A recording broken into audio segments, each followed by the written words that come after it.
Hey, this is David Hayter. You may know me as the screenwriter of films like X-Men, X-Men 2, and Watchmen, but you probably know me best as the voice of Solid Snake from Metal Gear Solid. And you're listening to Hawaii's #1 podcast, the Kasanova Podcast. Kept you waiting, huh?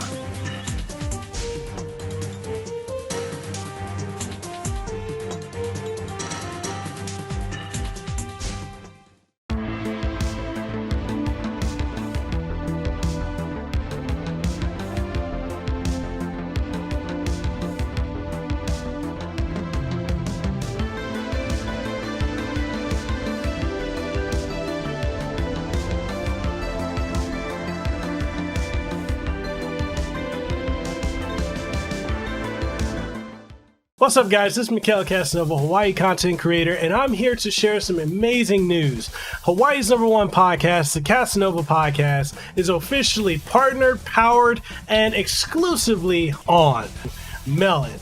Now, if you're looking to get started with not only a podcast, or if you're looking to do recording, both video and audio, if you're looking to have your own custom overlays, or if you want to start streaming or you don't know where to start streaming or how to start streaming, and you just want to use your browser, whether it be on your phone or on your computer, hey, you can even use it on a Chromebook, then I'm going to tell you where to get started. Go over to Melon, use the link down below, and you can get started streaming in just 5 easy clicks. Super simple, everything you need with recording, broadcasting, and so much more. And it's so simple to set up and use, and I'm excited for you to try it out for yourself using my link down below, and you can see the difference for yourself. Get started today with Melon.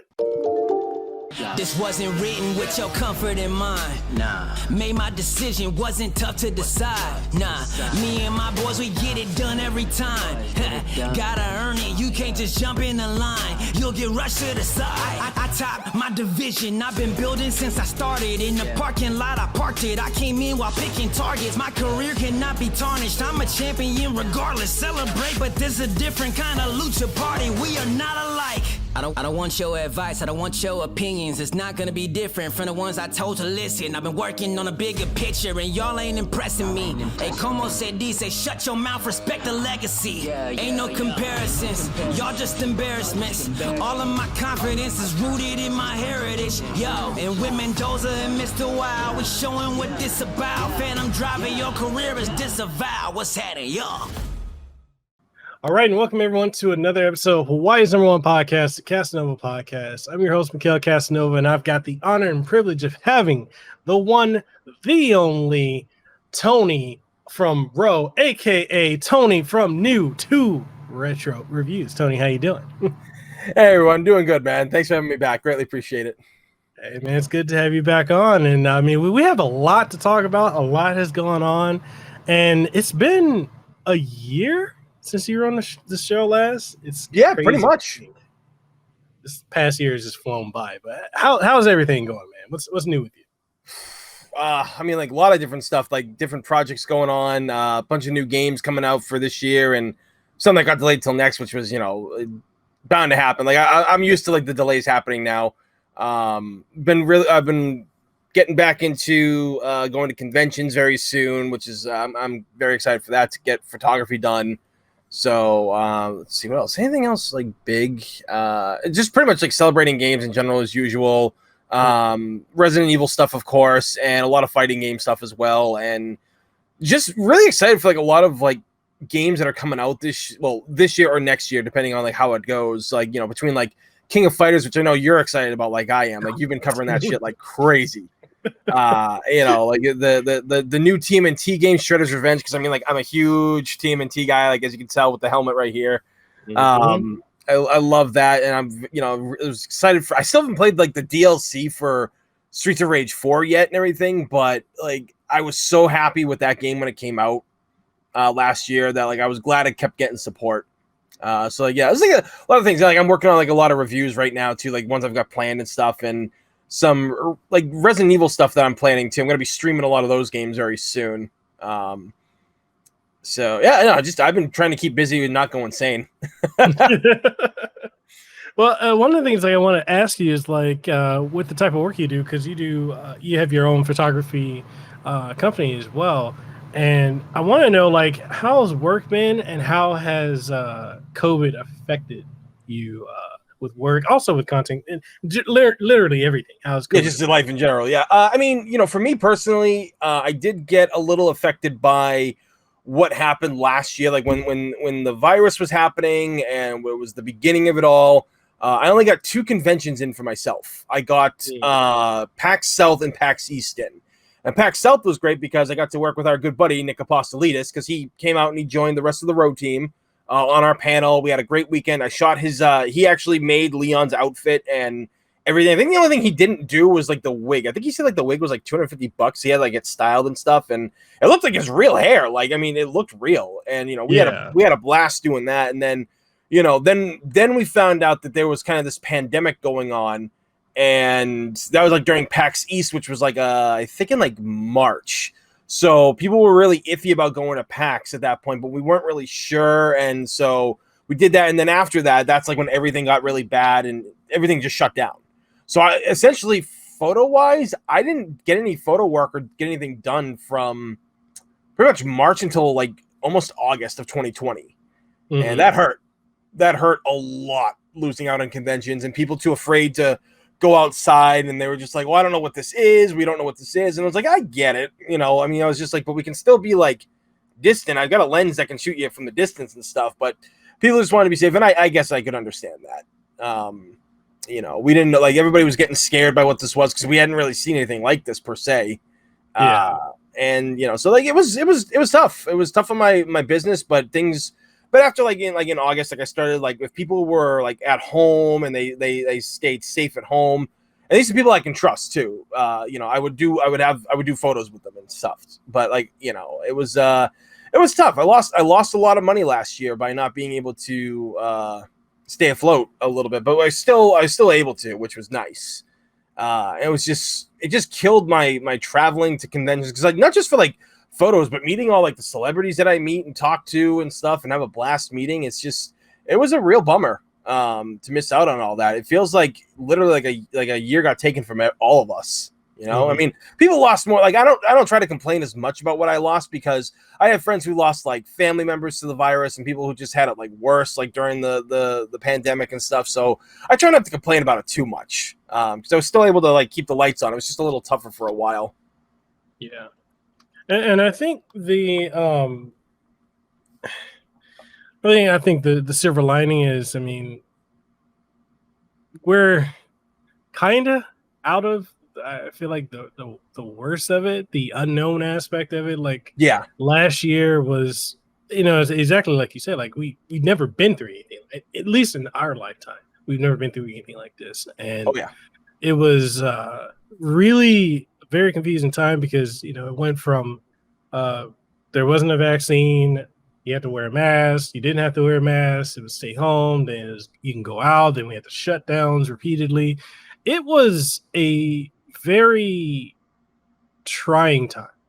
I guess that's the safest way to say it. And it's just interesting. It seems like every time that we're getting to a point where this thing is going away, it comes back, and it's like the cases are spiking or it's mutating, and you're like, what the fuck, man? Yeah, it's like an ex-wife that doesn't know when to call it quits. Right? Shit, that does sound like one of my ex-wives. Oh man, it's wild. Like I know out here, like we were for a good while trending downwards. Like cases were dropping, and then as soon as I want to say around like June, July, then it just started trickling up to like apparently the last month or two, it's been spiking. So they're saying I think it's August 13th, they're going to make it mandatory for you to go anywhere, gas station, restaurant, stores, literally anything. You have to have a vaccination proof of it. Otherwise, they have the right to refusal of service. And I'm like, wow, what's causing that? And it's just because the cases they're like, oh, we got 1,000 new cases today. We have 1,000 new here, 2,000 here. And I'm like, damn, we got that many people here in Hawaii? Really? Okay. Shit. It's like, oh. Well, damn. All right. But yeah, I mean, it's I'm just hoping that we can all move through this within the next maybe 2-3 years. We can get back to some semblance of normal, because man, going through this pandemic really makes me appreciate 2019. And a lot of people said that was a terrible year, and I'm like, I know, right? Are you sure about that? I mean, 2019 was a great year for me. I had a lot of great things happen during that year and stuff. And then it's just like, oh man, like everything's going great. I got all these plans. I got all these great photo shoots with people and all these plans we're making at conventions. And then I'm traveling to like here. I'm going to go to New York. I'm going to do this. COVID. Boom. Nope. It ain't happening. It ain't happening. You're staying home. You ain't going anywhere. You got to put your dreams on hold, pal. And I was like, that's just great. That's just wonderful. It really sucked. I haven't seen my sister and the family out in California for like a long time, and I wanted to do that in 2020, and then the virus hit, and I was like, I guess I'm not gonna go see him. This sucks. And like there's people in the family who got married, and there's been losses in the family, and I just couldn't go because also like they restricted flight travels and everything out of like LA or whatever it was, so you couldn't like actually go. And I'm just like, oh my god, it's like. Because I had people who were trying to get out of LA, and I'm like, just call yourself Snake Plissken and see what you can do, man. Like, get out another way. Like, escape to Vegas or something. Leave LA in the dark or something like that. I really hope kids today who see this know who Snake Plissken is. I really hope they do.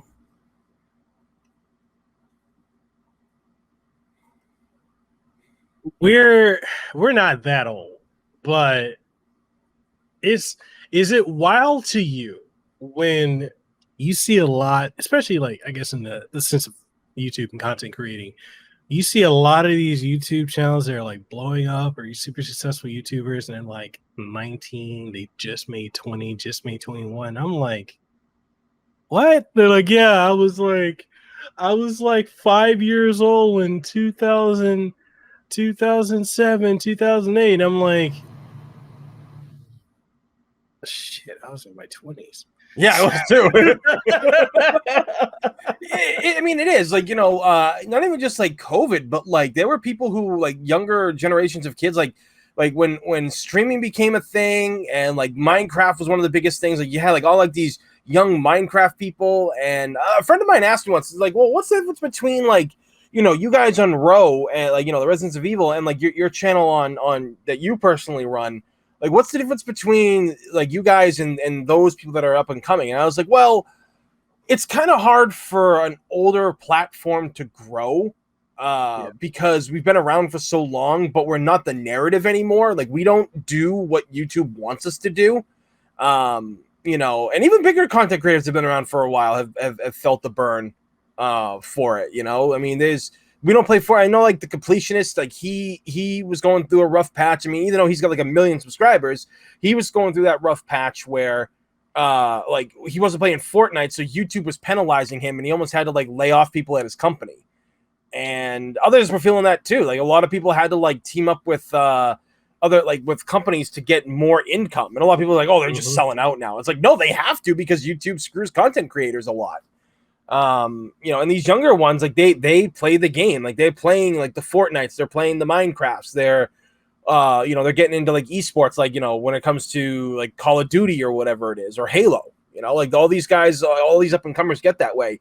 But us old timers, we've been on. I mean, my 10-year anniversary for New to Retro Reviews is going to be this year, and for like a lot of that, like I'm grateful to still be here 10 years later, but there's people that come along and they just get that instant subscribe like that. Like one of the best ones that like came out of nowhere for me personally, like the ones one of the content creators I love watching is Scott the Woz.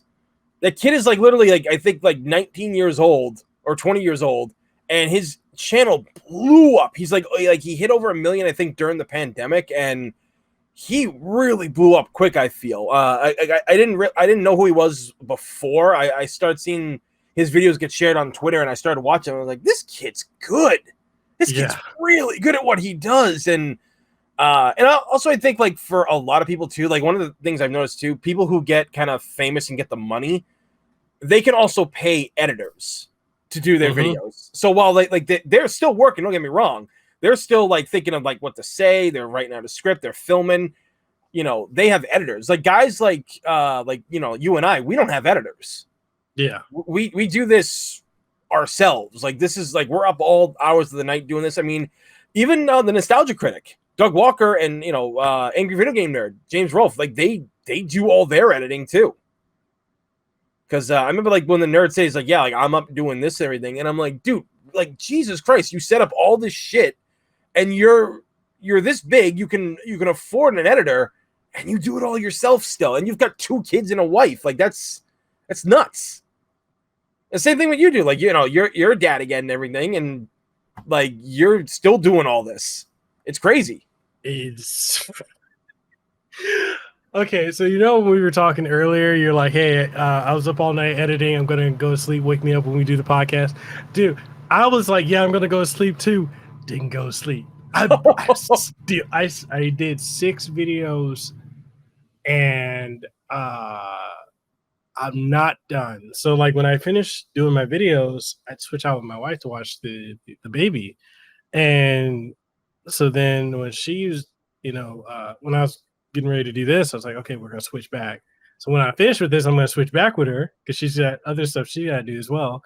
And then maybe tonight I can do maybe 6 or 7 more videos. But like, it's funny because I've had people say like, why don't I put out videos of the same quality as some of these bigger channels and at the same frequency, as well as having the same reach as them? And I'm like, one, they have teams, and in having a team, they have someone who handles the uploading of the uploading schedule, someone that handles the marketing, someone who understands what tags to use, search results, someone who does all the editing.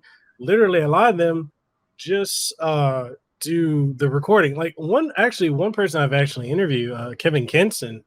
And it's funny, no shade at him at all. But one of the things he said, and I kind of chuckled because I was like, wow, you're fortunate to have that. I wish I fucking had that. He has a team. He has a whole team. And I think he might record some stuff on his own because he made a comment that he what did he say? He said something along the lines of he went a couple days without having a team because I guess his old team quit, and so he had to get a new team. And it was a few days, like 3 or 4 days, and he was freaking out. And I'm thinking to myself,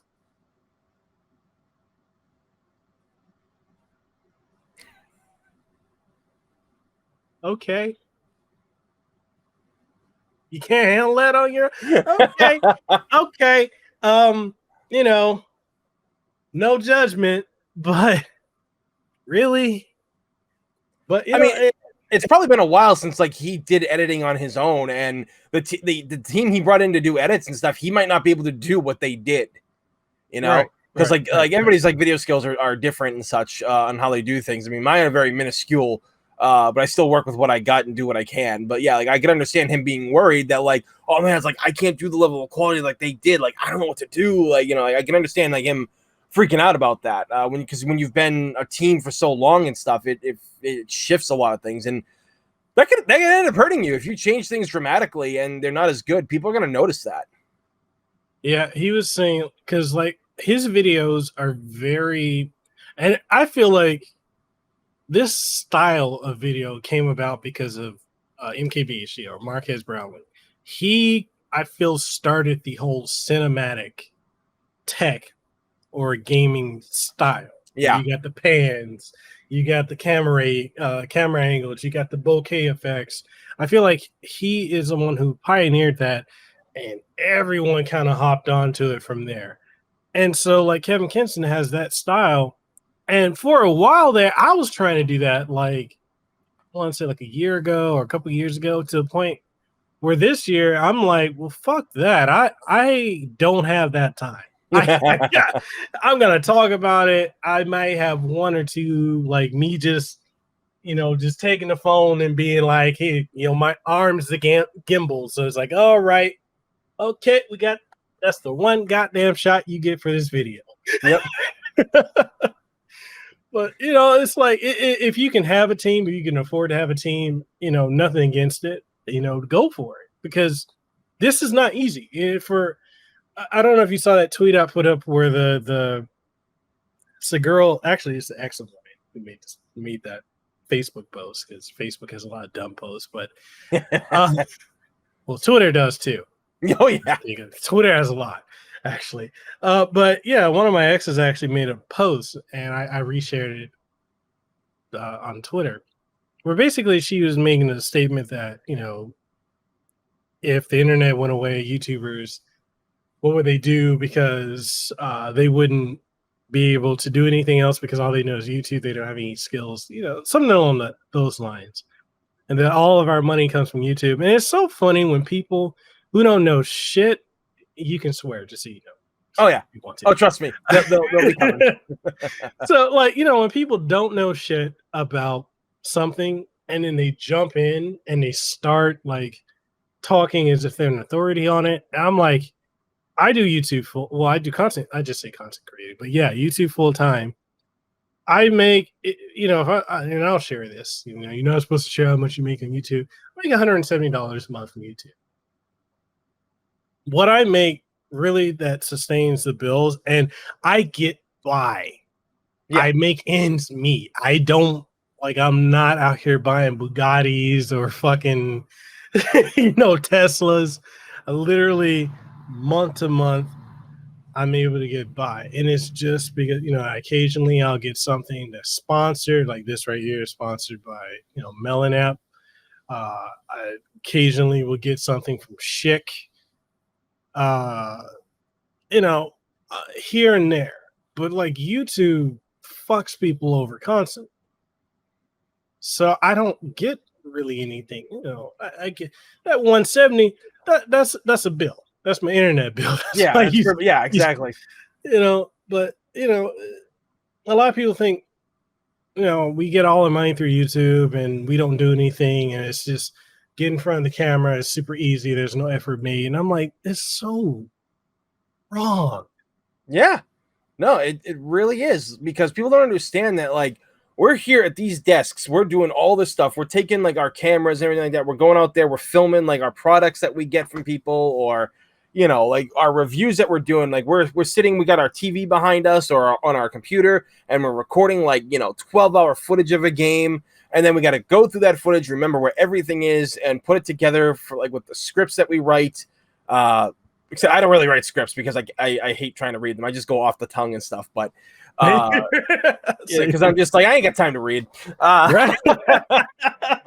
But I feel it's more honest. Like, I mean, for some people the script reading works for them, but for me, like, I just can't do it, because I sound too fake, and I don't want people to think that I'm some kind of like robot. Like like I said, if other people can do that, that's fine. But I just can't do it, because like I feel like, oh man, like I feel like I'm not being honest. Like I feel like it's like one of those paid like when you hear like a radio advertisement and they're just like, here at the radio station, we always use this product because what, my time is very precious and I don't have a lot of time, so I have to use this. Okay, time is a factor, and I am going to use this new thing from Manscaped to make sure that I am clean at all times and shaven properly. And it's just like, I was like, I don't really believe that you believe in it. I don't really think that you believe in the thing that you're hawking sometimes. So like, I'm very real about like when I get like review codes, or like in the past, I remember when JJ got a code from Capcom to talk about the Resident Evil triple pack of like Resident Evil 4, 0, and Remake that came together. I mean, you remember that. Yeah. And he was like, Tony, you're the only one with the Switch. Do you want to do this review? I was like, yeah, sure. But like, wait, hold on. What are they trying to say? Like, what can and can't say? Because I don't want to deal with any of that bull crap.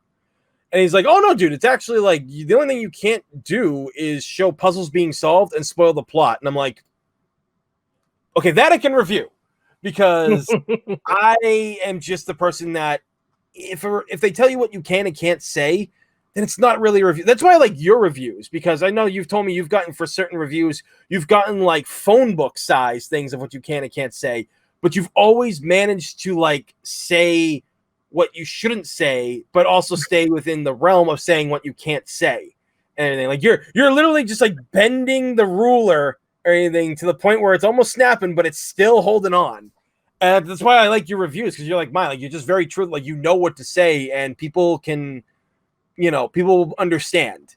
Like they will get it. They're like, okay, well, he's clearly not doing this for a paycheck or anything. Like he's passionate about this. He gets it. And that's how I've always been. It's actually one of the reasons why I started this channel, was because let's face it, sites like IGN, they don't know what they're talking about half the time. Kotaku. Especially Kotaku.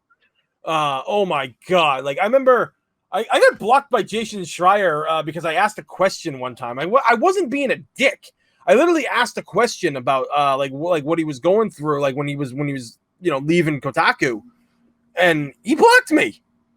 And I'm like, yeah, he did. I don't agree with everything he says and everything. Like a lot of people are like, oh, you should. And I'm like, no, he's made a lot of mistakes just like the rest of us. All right. I don't think he's a terrible person, but I don't agree with everything he says. And he blocked me. I kind of I got actually a gamer. Huh? I kind of question, is he actually a gamer? Because this is me saying this. Don't put this on Tony. You know what? I'll go full screen and say this. I personally think a lot of people who are in video game journalism use video games to platform to somewhere else that they want to be. That's me. Anyway. I mean, honestly, like I have met people that have been in this industry, and they tell me like their background and like when they started playing games and then they'll start talking about things that they say that they enjoy. And it's like, you don't really know what you're talking. I'm not trying to be mean to you. I'm just saying it's like, you're so far off from what you're trying to get across and like what you're saying you enjoy. Like, I really do like, I'm not saying like all gaming journalists are bad, because I've met some that are really good at what they do, right. But there are some that are just like, dude, what the hell? like, what do you even say? Like, I remember I got banned from IGN because I called them out on a lot of their bull crap. And I think like the final nail in the coffin was where I asked a question where I was like, this is like when Shovel Knight first came out. And I was like, you give this game, I think it was like a 9.0, and it's got nothing but pros. It's got 0 cons. So why isn't it a 10? Because Shovel Knight, let's face it, that's a perfect 10. That's a fucking great game. Agreed. And I asked a lot of friends, I was like, maybe I'm a little biased because I like stuff like this, from back in the day, the DuckTales era of these kind of games, the platforming of Mario. Maybe it's just me. But like I had people who don't play those things like go through and play the game with me, and they were just like, "This is I don't see a flaw with this game." And the fact that Yacht Club just keeps giving for years gave free DLC to the game too, and like that's what I got banned for. But then like there was another person that did a review on like the Super Nintendo Classic, and they were reviewing Star Fox 2 like it just got released now. I mean, technically it. Oh, I remember that. That. Yeah. And like the way they were reviewing the game, I'm like, dude, like you can't treat it like it's a new game. Yes, it's never been seen before because I think it didn't leave Japan or whatever it was back in the day, because like the N64 was coming soon, so they didn't bring it to America. If that's the right story I'm remembering of Star Fox 2. I think it was they completed it, but by the time they finished it, they're like, we should just put something on the 64, something like that. Yeah. Which they did, and then Star Fox 64 was amazing. But yeah, like I disagreed with them, and I tried to explain to them. I was like, I think you're wrong about this. You can't review older games like this, like they're new games. You gotta like tell people it's like, yeah, this is an old it's like people ask me about like a lot of retro gaming, and they're asking, it's like, well, I kind of want to get into the Resident Evil games. Should I play the old ones? I've heard the tank controls are really bad, and I was like, the controls in the old games can be rough, but there is you just gotta learn. You just got to play the game and learn. You can't let the game. A lot of games handhold you these days. They don't let you explore and figure it out for yourself. Or in some ways, Resident Evil was Resident Evil back in the day. And you played that, you had to learn. You had to freaking learn how to like get like the controls going the way that you wanted it to go. And it was a lot. It was a lot to learn back in the day, but when you did, it was satisfying. And it's not like one of those impossible learning curves either. You know, it worked. It worked well for it back in the day. And I don't know, like I think people are I think we just got too used to like everything being so easily accessible in gaming and stuff. And again, like I think a lot of journalists just have no clue. I mean, I remember there was a YouTuber, I can't remember their name. Like they called out IGN on a bunch of their reviews. Like they're saying like the game is great, but it was like loaded with like microtransactions. Was it like I think it was like Ark Survival or whatever it was that came out a couple of years ago. That game is yeah. Like they've given high praise to Madden games before, and it's like, dude, Madden games are like money suckers for crying out loud. Like you can't. I mean, like it's Madden. Like we know what it is. You know what really gets me, like, and I know some journalists that like truly have a passion for gaming, and you know they love retro gaming, but they say they have to talk in a certain way because the attention spans of a lot of people now is just so short. They got to get to the point. Like they can't, you know, cover certain things because people don't care about it. But then you also have these journalists that come in, that you know, when you talk to them, and it's an example. Like if you and I, we can sit here and shoot shit about NES games, SNES games, Genesis, Master System, Saturn, PC Engine, the like. We are gamers, right? And a lot of people are like, oh, you know, gaming this, gaming that. We enjoy games. We grew up in an era where it was not popular, it was not socially acceptable to be a gamer, to like gaming, anime, cartoons, comics, everything that's socially acceptable now, it was not. You got beat up, you got mugged, you got put down, you got ridiculed. But when gaming wasn't mainstream, when we didn't have the internet, we literally had to, we got games, and I'm not sure if it was the same for you as it was for me, but you know, more often than not, a lot of us got games 2 or 3 times a year. Birthday, Christmas, and occasionally if something's on sale. Yeah. Our parents feel generous. And so when we had a game, it wasn't like now where a game comes out 2 weeks later, it's old news. We had that game. We played the shit out of it. We didn't expect a sequel because that wasn't the common thing. And if it happened, holy shit, it better be entirely different than the original. We had time to appreciate and love games in a way that I feel like people now don't. When I talked to, or like I saw a tweet from someone who is a games journalist and a host of, I think either G4 TV or something like that. And she made a tweet where she talks about how she made a tweet a couple of weeks prior, where she said that she was like a huge Halo fan. The tweet she made today, she made a tweet saying this is her first time playing Halo. She's looking forward to playing Halo Infinite, but she's never played any Halo game before. And I guess somebody pulled the old tweet, screenshot it, and showed it to her, and then she blocked them, and then other people were attacking them, saying like, oh, you're being sexist, you're being this, you're being that. And I'm thinking to myself, when it comes to us gamers, if you're from the old school, like where you and I come from, we're excited to talk to people who love gaming. We don't care for that, oh, I'm a gamer, but I don't really play games thing. It's like there's a level of annoyance. Do some people take it in a toxic direction? Sure. But that can be said of any fandom.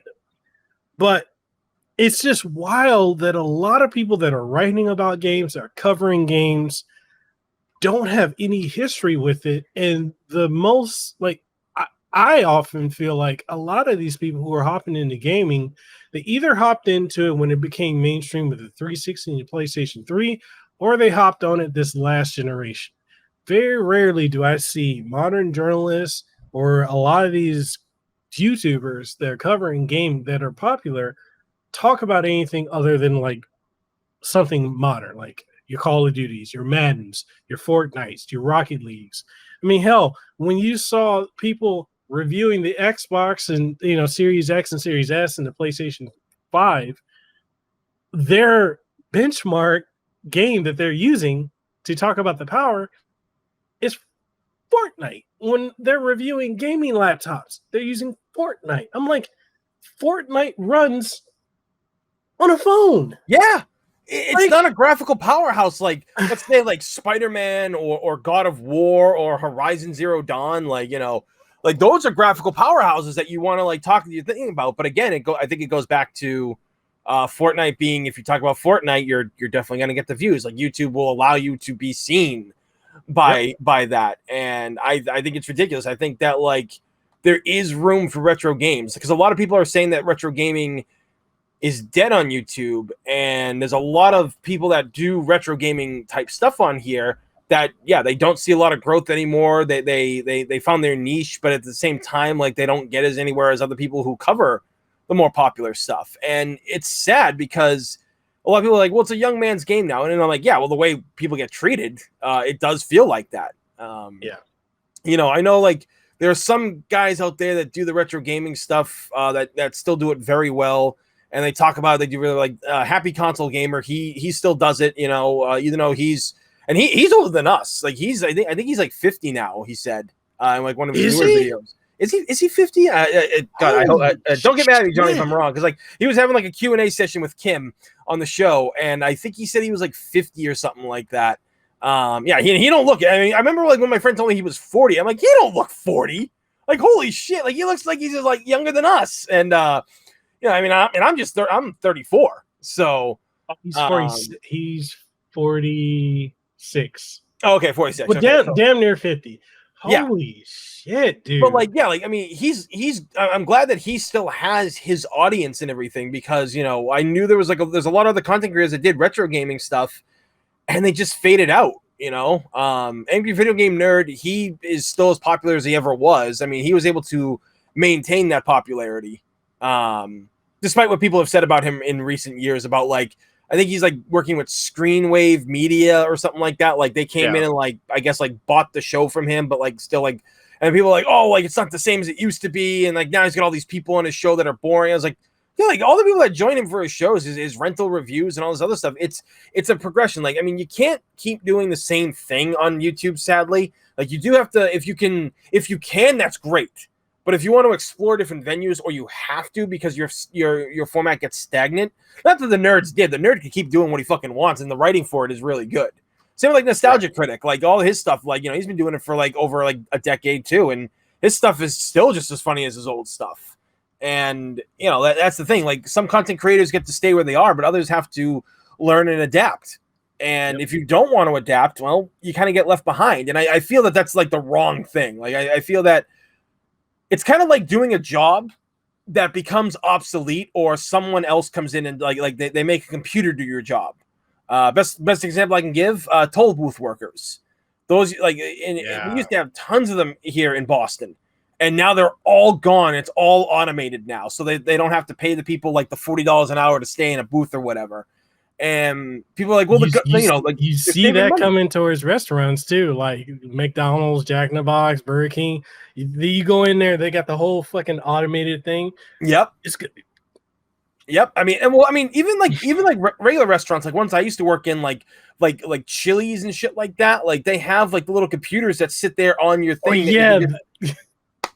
So like you can order all that, and from there, it's just like, where's the fucking robot that just brings it out? Like like I don't know. It's crazy. Like what's becoming obsolete for a lot of things, and I feel that that's and with retro gaming, as popular as retro gaming is getting, I feel that like a lot of us content creators are still getting left behind. One of my friends told me it's like, like you're kind of a variety person, so it's gonna be harder for you to do what you do. I was like, but that's why I started New to Retro Reviews. One, I was tired of sites like IGN and their shitty reviews that are paid for. People can tell me that they're not paid for everything, but I'm just like, then how come yours don't get copyright strikes? How come you don't get, stuff against them? I remember I got years ago my Street Fighter Cross Tekken review that I ended up doing. I said I wasn't going to do it.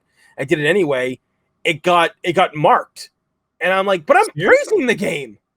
I'm praising you for what you did for this game at the time before we knew. I think it's before we knew about the on-disc DLC issue and everything. But oh god, don't remind me of that. Yeah, that was the dark ages for Capcom.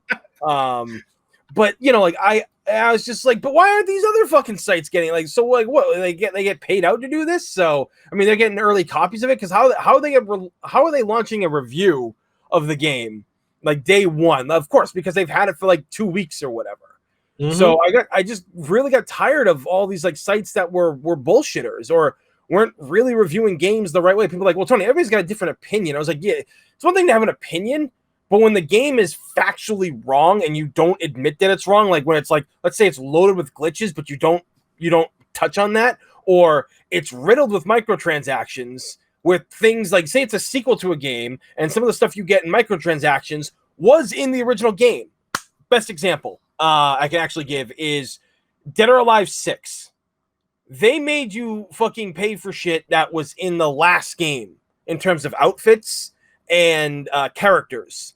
And it's just like, wait a minute. Momiji's in the last game.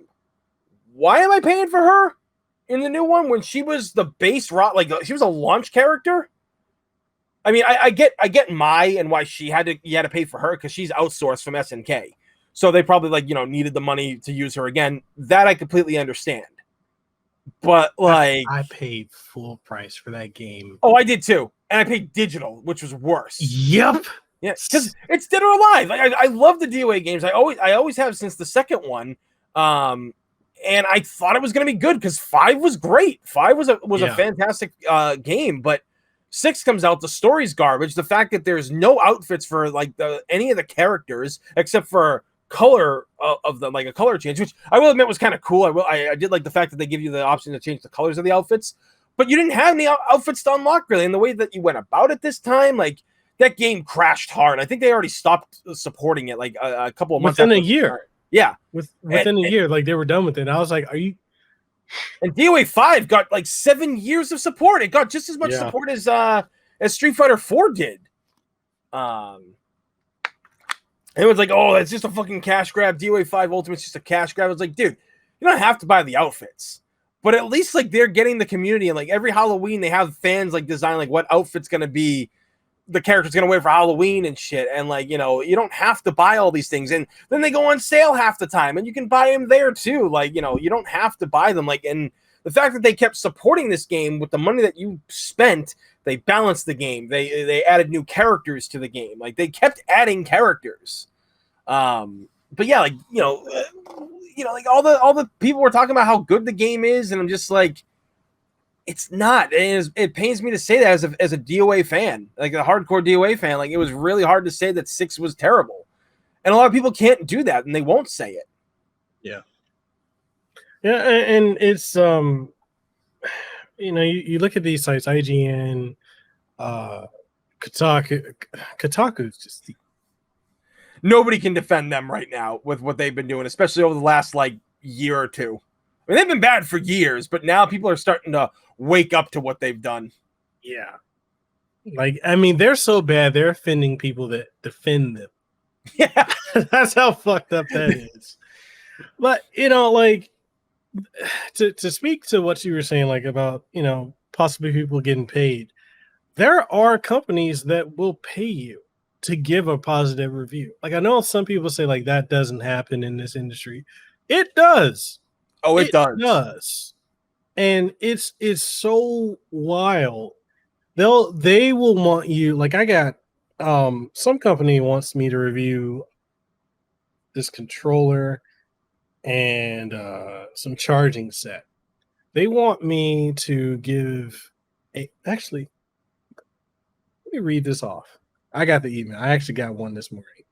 So they want, where is it at? Okay. So they want 3 things of me.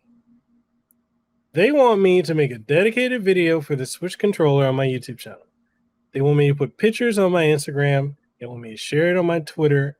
And so that's the media actually, let's say that's one. That's the media distribution that they want. It's a lot of work. They want me to make it exclusively positive product review for their marketing needs. And they want to preview the video before it goes live.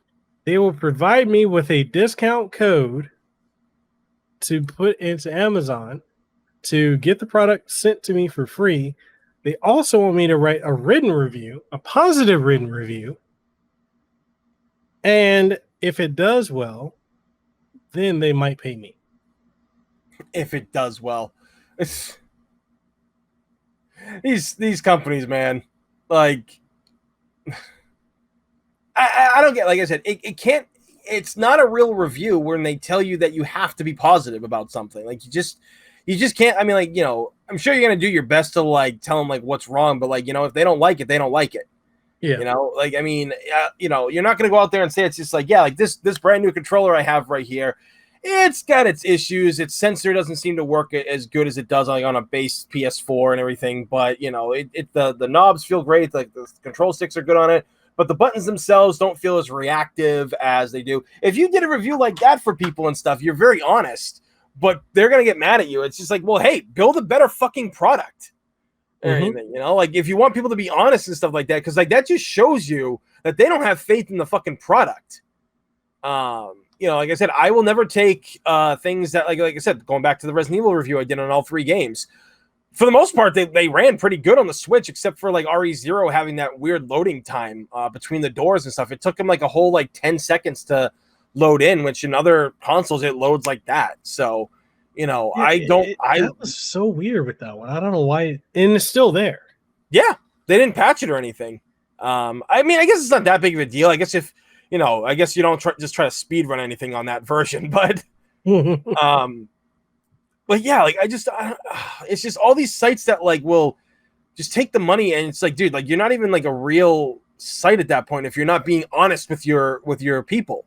Like, your fans come to you for a reason, and if you're not honest, then how can they trust you? How can they trust like the product that you're hawking, or like a new game comes out and they're weary about it because they're just like, well, I heard a lot of things about this. That's why I tell a lot of people, it's just like, hey, why don't you go to YouTube and find the people who got the game on release or somehow got it early, and they're talking about it and they're being truthful.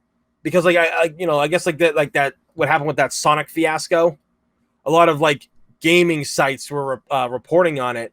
And because you were playing Sonic Colors on stream, I stopped in, and you like, did you run into any bad glitches? Because I know that person was like running like an emulator. Yeah, you ran into 2. Anything, but like everybody's putting patched out. Yeah, like everybody's like talking about like how like the Sonic Colors game is unplayable and all these glitches about it. It's like, but they got an illegal copy of it, and they were playing on like Yuzu or whatever it was called. Like, don't listen to those guys like that are putting it up on Twitter and stuff like that. Do your research, like, you know. And it was so ridiculous that like that's like, I mean, I saw the game. It looked fun because Sonic Colors is fun. It was the game that technically saved Sonic back in the day when they were going down that slippery slope of just bad Sonic games. But that's the thing. Like, people will just, it's like going back to what you said earlier. People have a short attention span. Like, they don't want to listen to long things. They just want the short version. But with reviews, doing a short version of something guarantees that you might not get the product that you like. You're going to end up getting it. Say, like, you do like a 3-minute thing on a phone, and you're just like, oh, cool, I got this new phone. Like, I got it recommended from these guys, and oh, this isn't that fast. Like, oh, why can't it load? Like, why are my touches not like registering on this? Like, what's going on? So, again, it's all about being truthful. And companies have to understand that, which is why, like, for me personally, you send me your review code, I don't care what you tell me. I'm going to tell people what's wrong with this game and what's right. Like, and I guess that's kind of like what we were talking about before we started, was like, you know, new versus retro kind of games.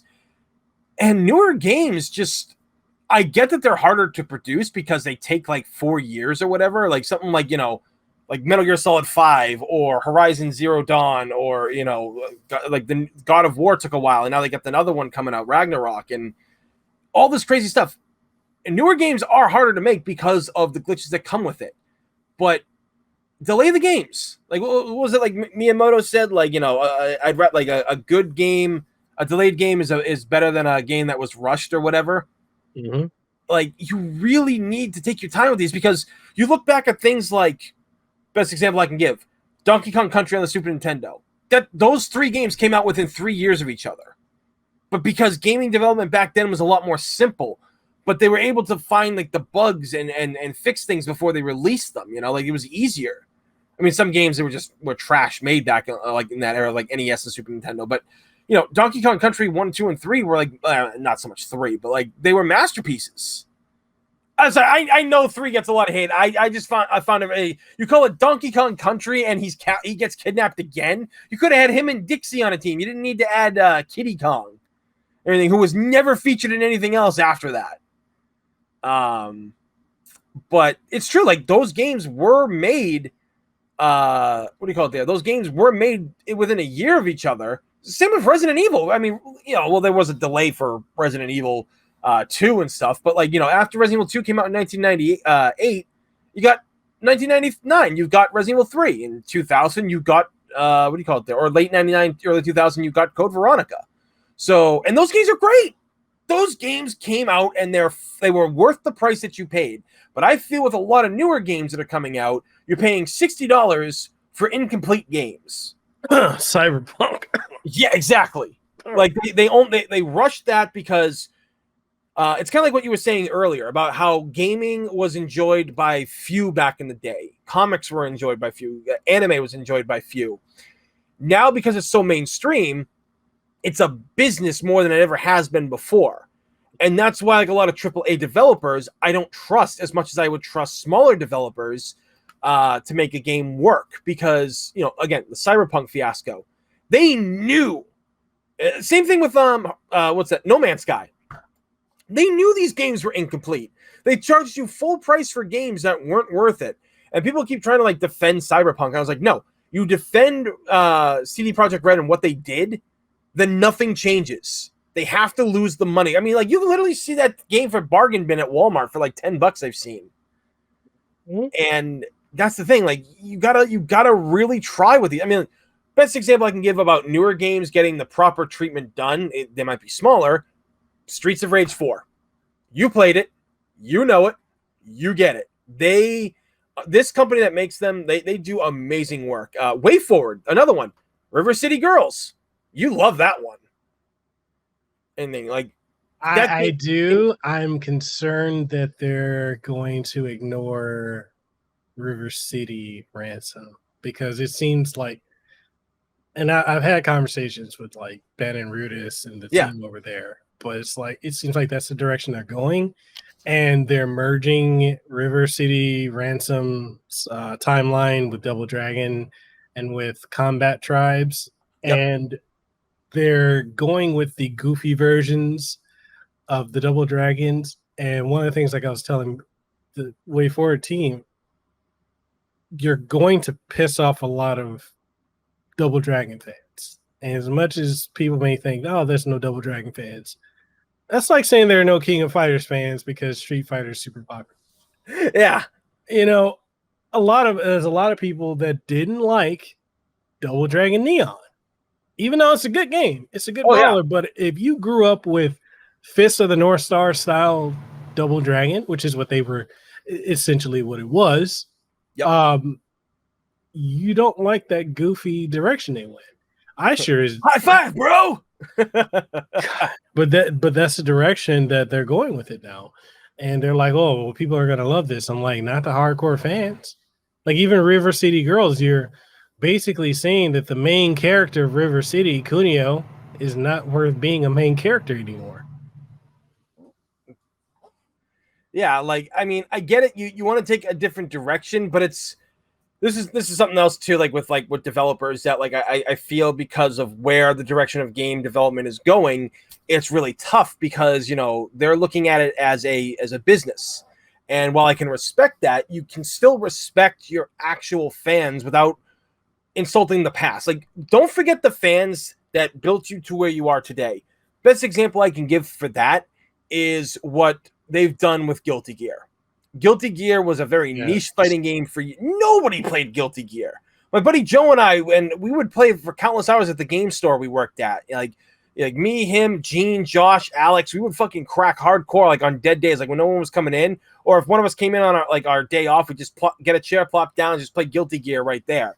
We played all different versions of it, and it was great. And we always were sad that like not more people didn't know what Guilty Gear was, and then XR didn't hit as hard as it should have. It got people hyped and they knew about it, but now Strive is out and it's thriving.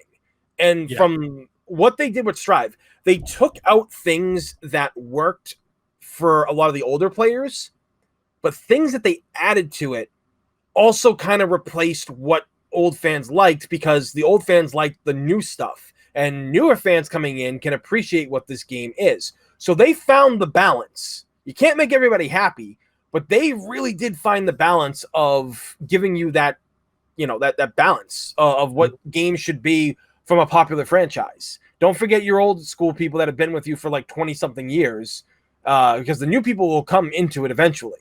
Like, best example I can give, Resident Evil 4.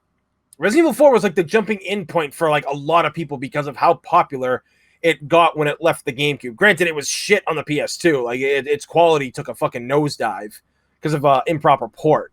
It's true. I'm not afraid to say it. It so is. Like every port got like the Wii version looks god awful, but it's one of the most fun versions to play because the accuracy with the Wii remote is great. But it just 4 was the jumping off point, and for a lot of people, that they came in and then they started to try to like cater to the new fans, and they were also trying to copy Call of Duty because Call of Duty was getting popular in like that early 2010 era and stuff. So they realized their mistake with that, even though as much money as they made with RE6 and 5, but don't forget your core fan base. Like you can bring in the new people. Like what worked years ago can still work today. The darker versions of Double Dragons can still work now. Now we've literally got like the cheese of like the 90s Double Dragons movie, which people forget was a thing, and I don't blame them.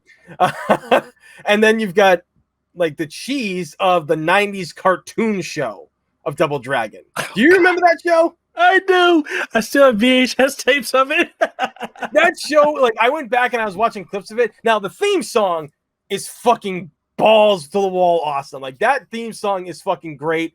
But I swear to God, they put all the budget into hiring them to make that. Because like you watch the whole like fight scenes and stuff, it's very choppy. Like the way like they like lift the guy up and throw them is like, it's very bad. Like it's very, very bad. Same thing like with Street Sharks. Street Sharks looks amazing to this day, but it's like they reuse a lot of the same scenes and animations, and it's bad at times. But yeah, like that's like the cheese they're going with. Like it's just like, yeah, but people didn't really like the old cartoon show. You go back and watch it now, it's like, yeah, it didn't age that well.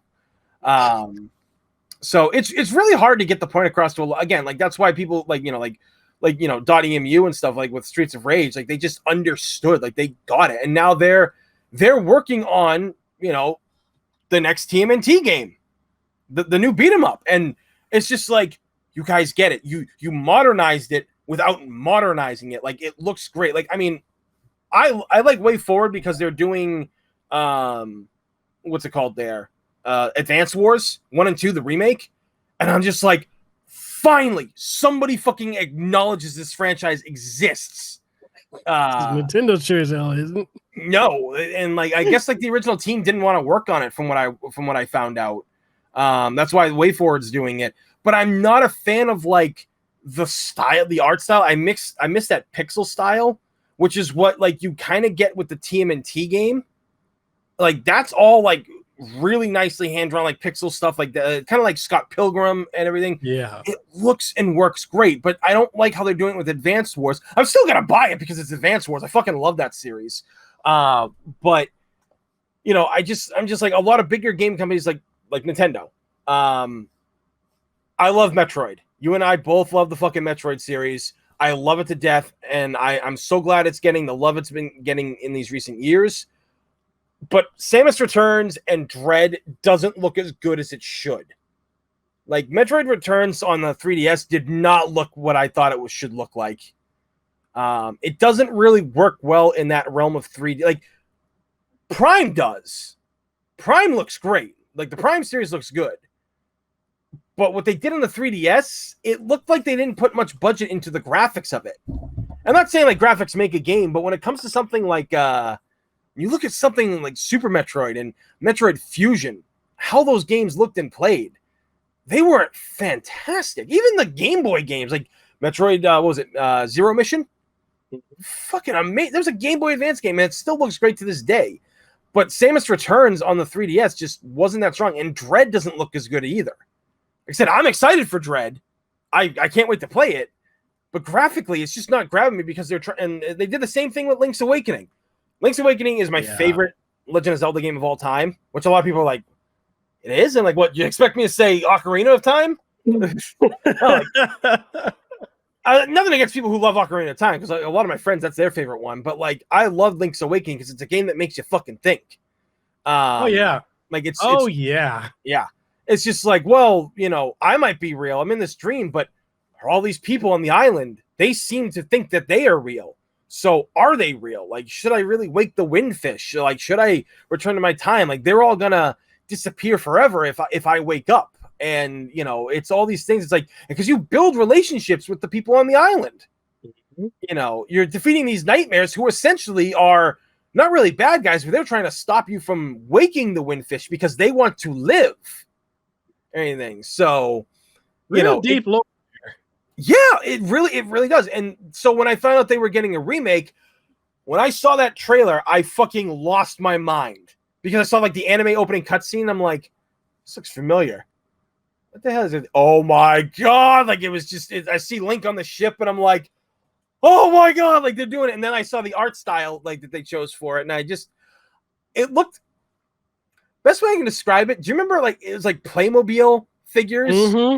Yeah, like those like guys like that had like no arms and stuff like that, and like you put them on pegs and stuff. Yeah, like that's kind of what it reminded me of. It looked worse than A Link Between Worlds.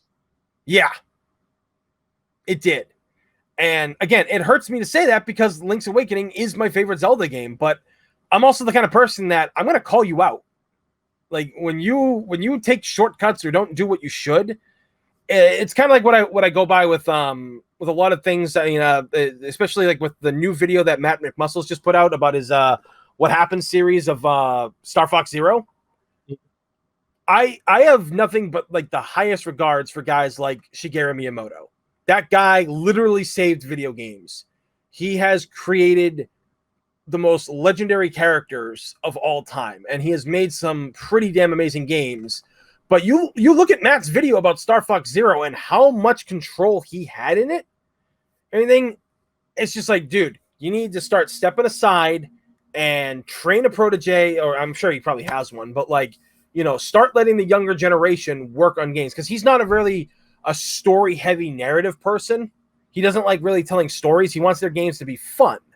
And I can respect that. I can, but dude, you can have a fun game and have a great story. So, you know, with how he handled Star Fox Zero, and he brought in Platinum to work on it. And for the most part, I think Platinum did a pretty decent job for what they had to work with. But, you know, Miyamoto at times just doesn't get, like, I mean, there was that phase where he was really obsessed with like motion controls, just Star Fox Zero, Skyward Sword. And it's like, dude, just give us the option for like a controller or something. Like, change the control style. Like, do something. And people are like, well, he's the guy who created all this. Like, you know, he deserves to be here. I was like, dude, like, I get it, but if you start slipping up, you shouldn't be like, you know, nullified to criticism. You just because you have tenure or whatever it is, like you got to take the criticism. You can't criticize people these days. Yeah, you really can't. And it's kind of like what I say with Yoshinori Ono. That guy is a fucking Capcom legend. I will never take that away from him. He fucking saved not even Street Fighter. What's Street Fighter 4? Not even that. He saved fighting games in general, because you remember that dark era of where we didn't really get fighting games for like a decade from Capcom. Mm-hmm. You remember that, right? Yeah, like that was bad. And Yoshi, he comes in and he changes the game and it works. But then obviously with how things are handled with Street Fighter 5, not so much. Now we still don't know if that was like corporate just like, twisting his wrists and stuff, and then he had to take the blame for it or whatever. But he did leave the company. And the guys who are in charge of Street Fighter V now, they seem to understand. Now, maybe because corporate realized that they fucked up. Maybe they don't want to admit that they did. Maybe they used Ono as a scapegoat. Whatever the case is, I'm just saying that even if you are a legend, you still can be criticized for your work. You can't, you have to be. Because if you're not criticized, nothing changes when things are bad. And yeah, I just feel that like Miyamoto doesn't have to be fired or anything. Just take a step down, like kind of like an oversee a lot of projects, but like allow the people he's working with and trust to do the job right. Don't just think your vision, dude.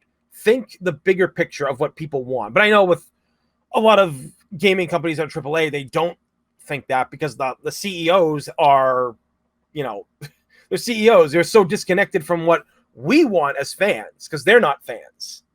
Perfect example of getting in their own way. And people are going to get mad at me for saying this, but Hideo Kojima. Look at that. Look at no, we don't curse out God here in this house, okay? Look at look at Death Stranding. Look at him. Like I've said this before, and I'll say it again. Death Stranding is what happens when you don't tether Kojima. It's a mixed mash of things that work, things that don't work, and things that really don't work. The whole needing to hold down the triggers to balance yourself, and then basically being the mail courier. Like he's already upset with the director's cut. Like he's been complaining a lot on Twitter about how the marketing for the director's cut, the things that have been going into the director's cut, how they didn't use his trailer. Yeah, he's been complaining a lot. And I think back to it. Now, I don't like how Konami treated him towards the end. Oh, yeah. But in a way, the way he's been acting about this director's cut and the way, everybody was up his booty hole kissing it for Death Stranding back when it came out, especially certain Keeleys. But it really seems like he has this air about him, this ego, that I feel like he probably was difficult to work with to an extent. Well, David Hayter, he tried to fire David for years of being sick, remember? Yeah, because he wanted Kurt Russell, right? Yeah. I think it was Kurt Russell. I think he wanted, which great actor. Don't get me wrong. Like hometown, he's from Boston. Mm-hmm. But he wanted to replace him at I think it was starting at Metal Gear Solid 3 is when he wanted to replace him. Was it MGS3? 2 actually? I think. Oh, David really? It goes to 2. Okay. Every time they did one, even including Twin Snakes, he had to re-audition. And Twin Snakes, he fronted a lot of the bill for the recording. He did. Yep. He gave up I think half his salary to bring back a lot of the original actors or whatever it was, for the ones I could get back. And I love Kojima. I do. I love everything he's done for the gaming world and how he essentially him and all the people that he worked with on his teams to make things like Metal Gear and Metal Gear Solid and then Metal Gear Solid 2, 3. And I know 4 gets a lot of shit because it's the cinematic movie and everything, but I fucking love 4 for what it did back in the day. 4 is a goddamn masterpiece. Granted, gameplay, you might not get a lot of it in terms of what you got from older ones, but there was a lot to do within these areas. Again, if you complete the level and shit, then you can't go back and redo it. You got to go back all over again and play the game. Let me add to that. So if you're coming in and playing Metal Gear Solid 4 within the last 6-7 years, if you played it when it came out, like we did, that was a fucking experience. Never had I experienced anything like that. I mean, you thought MGS1 on the PS1 was great. You thought MGS2 was mind-blowing on the PS2, and then 3 comes along, you think it's great. Then you play 4, and you're just like... Right? It still looks good to this day, like over a decade later. It does. And it's so interesting when I see, and this kind of goes back to something you were saying earlier, like when I see people review it, I fucking hate this. I hate when I see people review shit from the past as if it's came out now. You have to review it in the scope of when it came out. And it's like, I'm seeing people that are like bashing the shit out of it. They're talking about how bad the frame rate is, all this other stuff. I'm like, we weren't talking about that back then. It was the fact that we had a Metal Gear in a capacity that we've never experienced before. There was nothing at all. Like, people give all the props to like Last of Us, you know, and Uncharted for how cinematic they were. Metal Gear is the game that started that. Yep. And Metal Gear Solid 4 was unlike it. Was it contrived in some areas? Did some shit not make sense? Did they contradict here and there? Yes. But there was nothing like that. And all the people that are upset about MGS5, well, a lot of people complained about 4, which is why 5 came out the way it did. Yeah. It had like no cutscenes, really. Yeah. Like, it didn't. And then, like, you know, you got Kiefer Sutherland to come in to voice, you know, Big Boss himself, and he had no lines. He got more lines in the tape recordings you listen to than actual on-screen time. Like, in my opinion, as I go about to this day, the real star of that game for acting was Robert Atkin-Downs as Kaz. Yeah. Anything like that line he gives, like when they're like giving Huey his trial, everything, and Boss is just like, you know, give him enough water, like food and water, enough to get him to the mainland. And he's like, what are you talking about? He caused all of this. He's the enemy. He's here on his knees. And I'm just like, dude, I'm getting fucking chills. Anything, like, I got chills from that and everything. And you know, then like it's just so fucking good. But yeah, like Kojima, as much as I do appreciate, because like what people don't understand is they know him as the Metal Gear guy. Like I've listened to like what he talks about and like what he talks about and what he loves, and he wants to make movies, which is why Metal Gear turns out like they do, because he's never gotten the chance to make movies. Right. This is his way of making movies. And you know, people are always like, oh yeah, well, look how much money he took from Konami over the years. And I was like, but did he not make that money back for Konami? He did. Like again, maybe like the delays that happened with a lot of the games was because he needed more money for certain things, but he always made the money back for him. So, you know, again, but like he does like, you know, where he was finally free of the iron grip of like Konami, that's when Death Stranding happens. And that game, it's like 50-50 for me. Yeah. Like it's weird. I'm still trying to like confused by it, but like it's not terrible, but it doesn't. I told people, I was like, and I was telling people this before the game came out. Don't go into this experience like thinking you're going to experience like world-changing gameplay or anything like that. It's going to be weird gameplay, and it's going to be very story-heavy. So if you're a gamer who likes to listen to a story, you're going to get a story. You might not understand it the first time through, but you're going to get a story. Like, you look at something like The Last of Us, you can clearly understand that from start to finish. Metal Gear, you're just like, what, and what?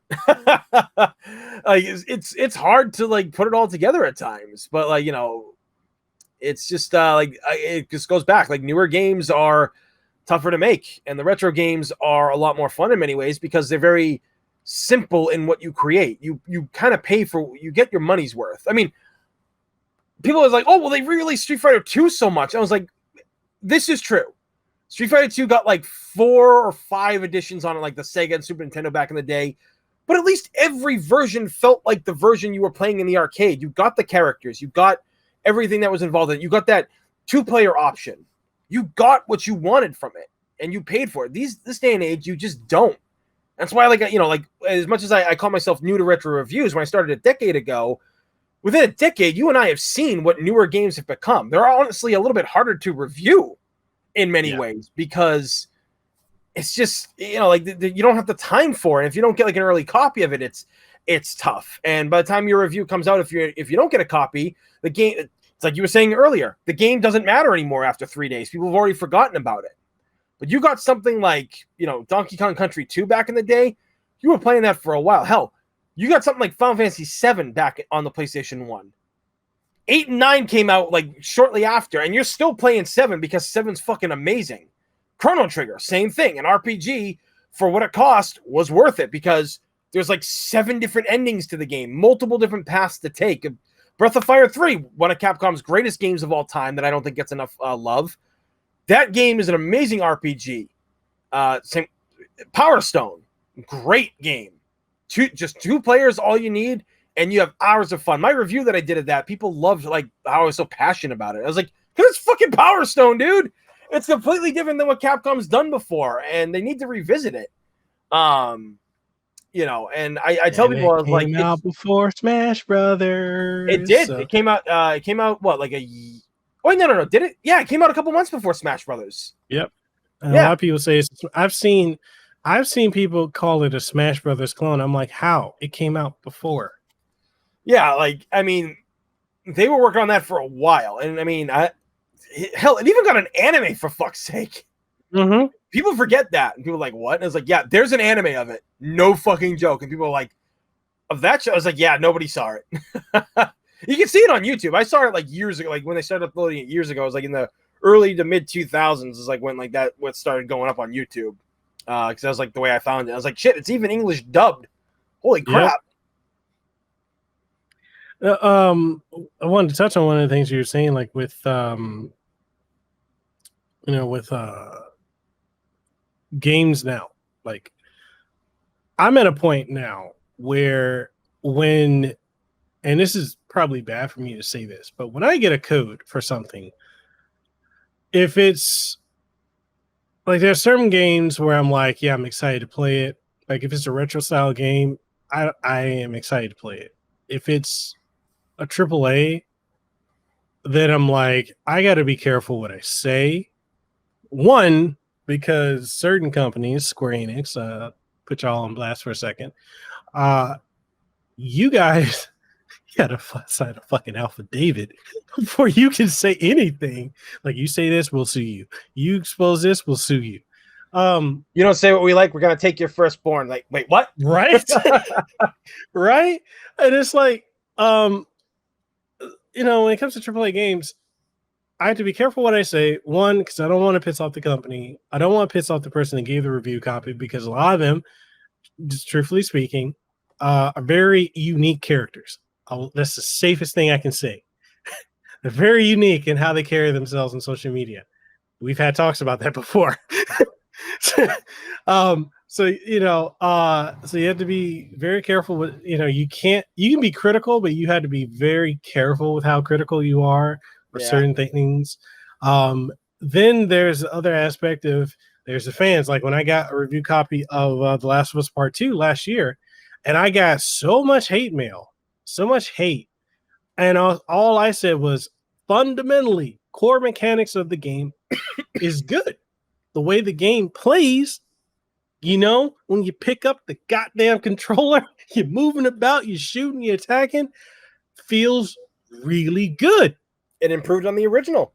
Yeah. Your review is literally like one of the most true reviews about that game. That was the thing. That was like the most because a lot of people were asking me like if they should get The Last of Us Part 2, and I was like, look, here's my buddy's review. If you don't really care about like super spoilers or just watch like the first like couple of minutes of it, you're gonna realize, okay, yeah, this game's got its issues, but it's still fun, but it's got its issues. And like I sent the review to, like they would go and play the game after, and they said, yeah, we can see why people are mad about that because some people had not played the first one. Yeah, they played the second one. So they understood when they heard about the first one why 2 is so polarizing. They understood. But then other people are like, oh, you can't say anything bad about it. Neil Druckmann is a god. Like you were either caught up in one of the two extremes. Either you couldn't say anything about it because Neil Druckmann would get mad. I think Naughty Dog was like lashing out at people, and if you liked any aspect of it, then you were a cuck or something like, they would go. I got so many people that go, you were paid, you're shill, you're cook, all this other stuff. And I'm like, I just said the gameplay is good. Yeah. I didn't say anything about the story because honestly, and I had this conversation with Amy Hennig, who originally covered Uncharted and The Last of Us before Druckmann took over. A lot of people don't know that Druckmann didn't create Last of Us. No, he didn't. No. I keep trying to explain that to people. You look at Uncharted, like a lot of people don't like Uncharted, or a lot of people say Uncharted 4 is great. A lot of people don't like Uncharted 4. And honestly, I'm in the camp that doesn't really like Uncharted 4 because if you play 1, 2, and 3, especially 2, 4 doesn't make sense. Like the whole scene with Drake getting his ass whipped by the girl who's like half his size. I'm like, all the shit you've been through in like 4 adventures prior to this, and she's handling you. She was kind of buff. Don't get me wrong. She was kind of buff.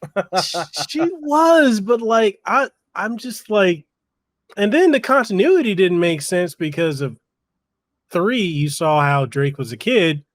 Yeah. He didn't have his brother. And then 4, he was early 20s and I was like, okay, what? But then like there are certain things Druckmann did with Uncharted 4 didn't make sense. And then the spinoff Lost Legacy was kind of strange too. But then you look at the differences, like the original Last of Us, I enjoyed. I loved it. Oh, hell yeah. I wouldn't say it's the greatest game of all time, like a lot of people lauded up there, but it was a really good game.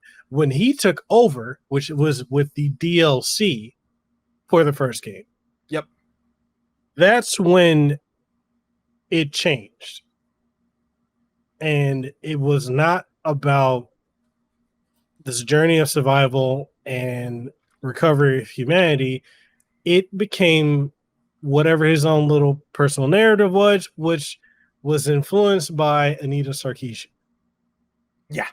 Who is one of the worst blights on gaming. But, you try to explain it to people, they don't want to hear it. So for me, dealing with like AAA games, I got to deal with that. Developers, person who gives it, PR person, I got to deal with the fans. And then I have to figure out, do I really want to spend, like, if it's a 60-hour game, do I really want to spend that much time reviewing a game? When am I getting the code? Like a lot of games, and I really hate, and this is me going on a rant, I hate this about a lot of game companies where you get a review copy of a game, if they don't get it to you soon enough, like before the public gets it, when everyone's got it, who really cares about your review unless you're a major outlet? Yeah. And a lot of times, some companies will give you the game at, like, here's an example. Final Fantasy VII Remake Intergrade, they gave that to all of us the day before it came out. The day before it came out. And I'm over here like, are you fucking kidding me? There's not enough hours in the day to play through the game and then set up a proper review for it. No, and the whole reason, what, fuck, I can talk about this because he's not with the company anymore. So the person that was doing the PR, the reason that we got that game the day before it came out was because he was having a panic attack for like a week, and he was doing his panic attack on Twitter. And because of that, we were supposed to have gotten the game a week and a half ahead of time. But because of his own little personal, not downplaying anyone who has panic attacks or anxiety or anything. I have anxiety at times. I have depression. It's a bitch to deal with.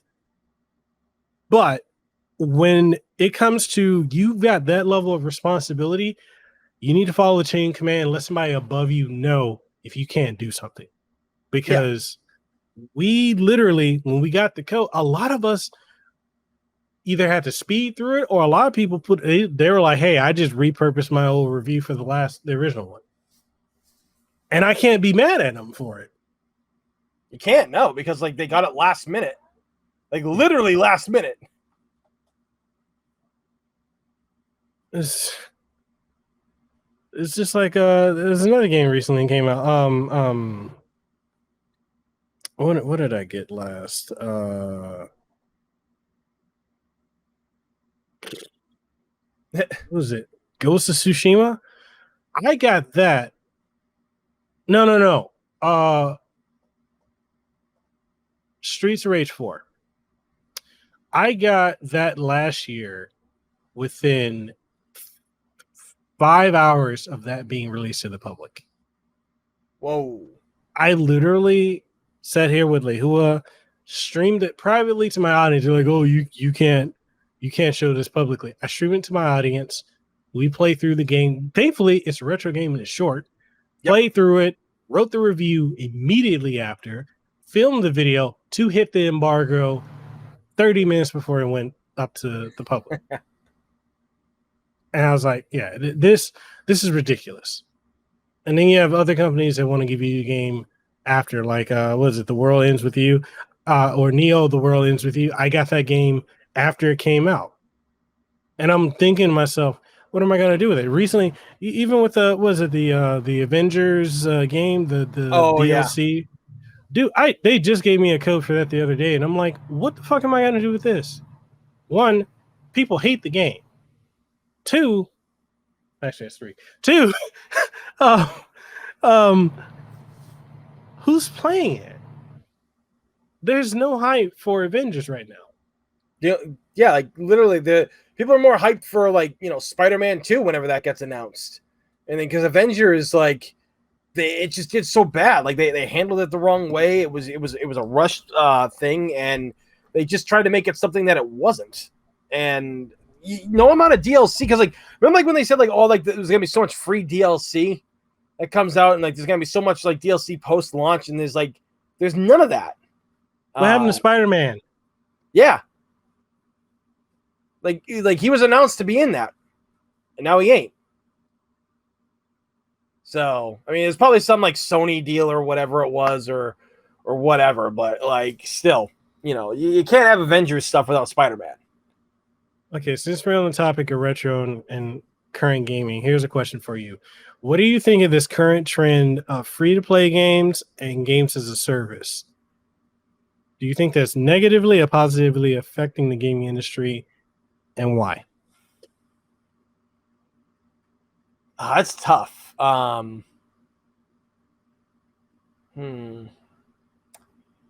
Free to play isn't necessarily a bad thing. I think if it's handled right. Best case example I can give: Killer Instinct. That game was free to play when it launched on the Xbox, and it had like a couple of characters with it. And you could get characters. If you do it like that, it can be done right. If you give people access to these things early and giving them in a limited amount, because what was it? What was it? Tekken Revolution did that. Tekken Revolution was a big deal for Namco. They made a lot of money off that, even though it was free to play, and it made it so that they were able to do better with their they got money to put towards their games. What was like another game? Like even things like Xbox Game Pass. When you look at that, if you got that. You got Doom Eternal at launch for free. And if you liked it enough, you'd go buy it. You know how many people hate Game Pass? Oh, yeah, there's a lot of people who hate Game Pass. I don't know. I don't really have $60+ sometimes to buy a new game and shit, but I don't know. I just... you can't explain that to people. They're like, yeah, but you don't own the game. I was like, yeah, I get that. I don't own the game. I get that because it does get taken away at one point, on Game Pass. Like it will only be on there for like a couple months or whatever. Or Halo Master Chief Collection is going to be up there for free for the rest of its life. But like, if you really like the game that much at that point, you'll go out and buy it because your saved data will fucking be there. So when you buy the game for a discounted price, I don't know. I think there's definitely pros and cons to it. It might not be the best way to do things, but if it's done right, it seems to work. I don't know. Like it's a tough thing. It really is, because I get companies are trying different things, and I respect when companies try different things. I just don't respect it when they do it out of greed and they shortchange people. Best example I can give, kind of like what's going on with Nintendo and how they have that crappy online service for NES and Super Nintendo games. We were getting those monthly, and that was great. Then they're just like, you know what? We're done. We're just gonna give them when we feel like it. And the games they've been giving for Super Nintendo have been garbage. I mean, Spanky's Quest, yeah, I love that game because I rented it a lot as a kid. But nobody knows what that fucking game is. You know, nobody knows what Spanky's Quest is at all. And it's just like, you literally give us nothing. And you think by making us pay for the online, that justifies you giving us games whenever you feel like, but it doesn't.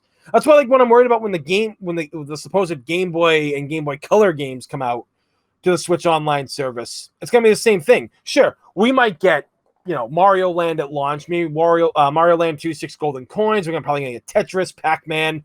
Maybe we're gonna get the 3 Pokemon games, red, blue, yellow, maybe gold and silver at one point. A lot of but like we're gonna get a lot of no-name games that were nothing to get the license for to put them on the service. So, I don't know, like, I feel that gaming companies think they know what they're doing for us is right, but in the end, it's not, for the most part. I think that they have these ideas and they don't run them by the public. They're just like, we have the money, so we know what we're talking about. We sit up here in our big executive situations and we discuss and we know what's going on. Really? Because if you did, a lot more game franchises would be back on the market this day and age. I mean, again, going back to Streets of Rage 4. That exists because people wanted to make it. Sega didn't. They outsourced that. And look how great it. I mean, there's been a huge resurgence in beat 'em ups. And it's great. Streets of Rage 4 was worth the wait. It was worth the money. Like, I literally have back here, I can't really see it because of the lighting, but I got the collector's edition, which I forgot that I ordered. Statue? Yeah, I got the statue. Yeah, I got that giant box that came in, and I'm just like, oh yeah, I did order this. Holy shit! And yeah, the statues are right over there on the other side of my room. But that's why I got it, because I was like, there's no Streets of Rage merch at all for statues and shit. I gotta get this. But yeah, as far as these services go, I guess it's kind of I don't know. I guess it's 50-50 for me. You might differ. You might differ from what I think. Well, no, I mean, I think it's good because in a sense, it allows people to hop in and play a game without dropping $60, $70, $80 on something that they may not like. I think it's bad when in 10 years you can't play these games. That's true. That's the downside. Yeah, I guess you could say that because, I mean, look, best example, look what happened with the PlayStation 3. They were going to shut down everything, and you'd never be able to get these things again. And the whole internet, we bullied a multi-billion-dollar fucking company to keep a system that's 3 generations old, online and going because of things like Marvel vs. Capcom 2 and games that only got digital releases. I mean, I could play the X-Men arcade game on there, the Simpsons arcade game that you can't get anymore. TMNT Rochelle is on there. I don't know why you'd want to play that anyway, but you get what I'm saying. Plus, you get access to classic PS1 games that they don't bring over to PlayStation 4 and 5. You got fuck, man. You've seen what prices. I mean, we were talking about the other day, the retro game price and stuff. I guess we can move into that one in a little bit, but it's just these companies don't understand at times, and and Jim Ryan over at Sony's just why does anybody want to play these old games? They're not even that great. We want them to play our new games. And that's one of Sony's downfall is, one, they're anti-consumer, especially with that whole Horizon Zero Dawn upgrade that happened. Oh, God, dude. Then the collector's edition or the Regala edition, you get a code. Yeah. A code. It's just I'm paying all this money for a collector's edition. You're going to give me a physical fucking game. You don't even have to give me the fucking a steelbook. Just give me the goddamn physical game in a regular case. In the regular case it comes out and distributes in. I mean, it's kind of, and I called that years ago because when I started seeing You know, it's like, oh yeah, you can order this collector's edition and you're gonna get a soundtrack. It's like, oh fuck yeah, I'm getting a soundtrack. Oh, it's a code. I want the CD. $272, and it doesn't come with a code. It's just a code. What the fuck? You paying that much money for a code? Like, that's ridiculous. You also notice how a lot of these collector's editions or special editions don't come with the DLC. Yeah, for what you pay for, like, you know, like that DLC that they know is coming out. Like, it's one thing when a company makes DLC and it's not announced at first, and it's announced like maybe 2 months after the game comes out and it's doing well, and then there's DLC that they're still working on. I get that. But when you're giving us day one DLC and we have to pay for it, that shit's already complete. Street Fighter 5. Yeah, exactly. This shit's complete. Why am I paying an additional $20 for this DLC? Why? It's already fucking done. This is literally like one of the things I can't stand about gaming is when they do shit like that.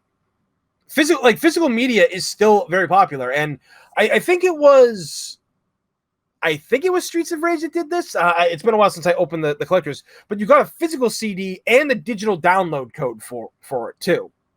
I think it was them. It was them or some collector's edition. I know some collector's editions will give you the physical CD as well as the code for digital for like Spotify or whatever you download from, you know? Mm-hmm. And I love that because that's just like, all right, you know what? That justifies me spending this much money for all this stuff because I'm still getting physical versions of said games. And, you know, I'm getting physical everything. It's kind of like with digital games. Why am I paying $70 for a digital game, but I can pay $70 for it in store? Like, and I'm sorry, PlayStation 5 games, they ain't worth $70. The ones that are $70 that are on last gen consoles, they ain't worth it. That's the whole thing. Like when people say like they bash the Xbox, so they're like, oh, it doesn't have exclusives, but then they're like, oh, Sony's got exclusives. PlayStation 5 has exclusives. What exclusives? PlayStation 5 has two exclusives. God of War. No, well, currently that's out right now. It's only the Ratchet and Clank Rift Apart and Returnal. The people like, oh, Spider-Man, but you can get Spider-Man on the PS4. Both of them. Yeah. You can. Like, oh, Ghost of Tsushima. PS4. Like, and eventually they're going to come to the PC, like Horizon did. And there was another one that came to PC too. Days Gone. Yeah, that's the one. Yep. My whole thing, you know, and we'll jump into retro gaming pricing, and then I guess from there we can talk about. I'll give you the mic for the Twitch bullshit.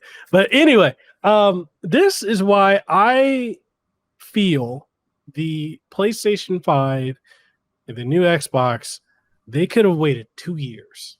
Because there's nothing new. Nope. It's just ports. Yeah. It's just ports at the end of the fucking day. And it was rushed again. Corporate greed. They wanted it out for the holiday of 2020 because, you know, shit's gone south in the world. We need this new game. We need people to play our video games and buy them. And at the end of the day, it doesn't work like that. It's terrible because you launched a system with no capabilities of doing anything. Like I don't remember. Like the PlayStation didn't have the ability to do like certain things, and now it does. And it's just like, I'm paying $500 for an incomplete fucking system. Like, and I'm paying like however much for a fucking Xbox to get nothing with it. Granted, at least Xbox still fucking does backwards compatibility for a lot of their games. I can't take that away, and I will never take that away from Xbox. They done what Sony will not fucking do. And I love that about them.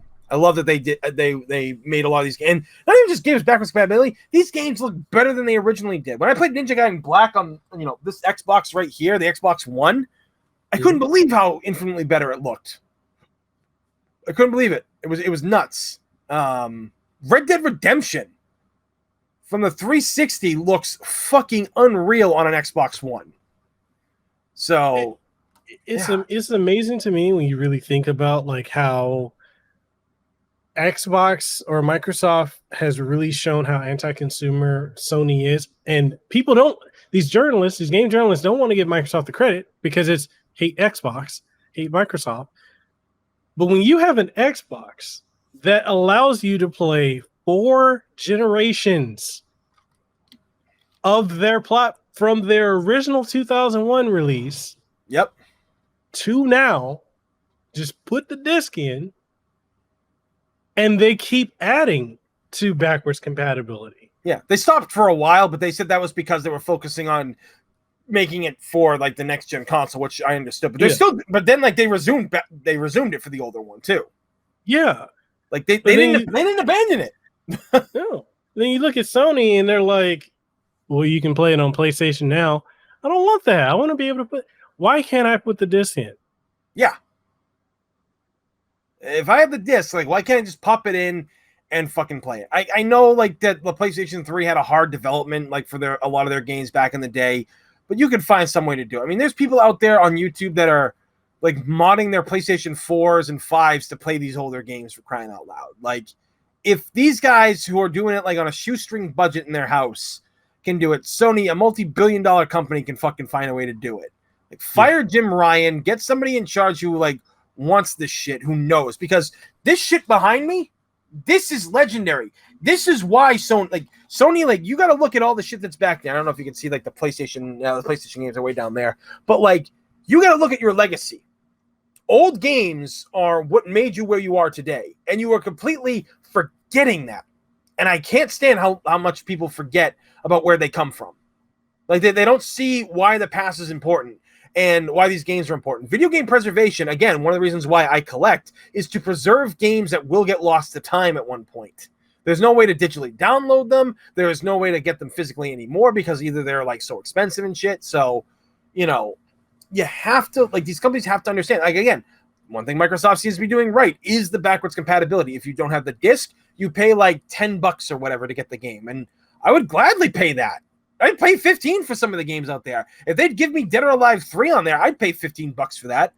I know they won't be able to because what's his name? Itagaki was like, he's obsessed with Aerosmith, and like, he loved it. So, like, you know, Aerosmith was in like every DOA from like starting from 3, then 2 Ultimate, 4, and then 4. So that's why I think those games didn't get ported to, they can't get put on Xbox One because of the copyrights for Aerosmith. And if they try to go back and do it, it's probably going to be expensive as fuck. I don't know if Team Ninja's got the money for that. That's why when they did Dead or Alive Dimensions, it was so radically different when they covered 1 through 4.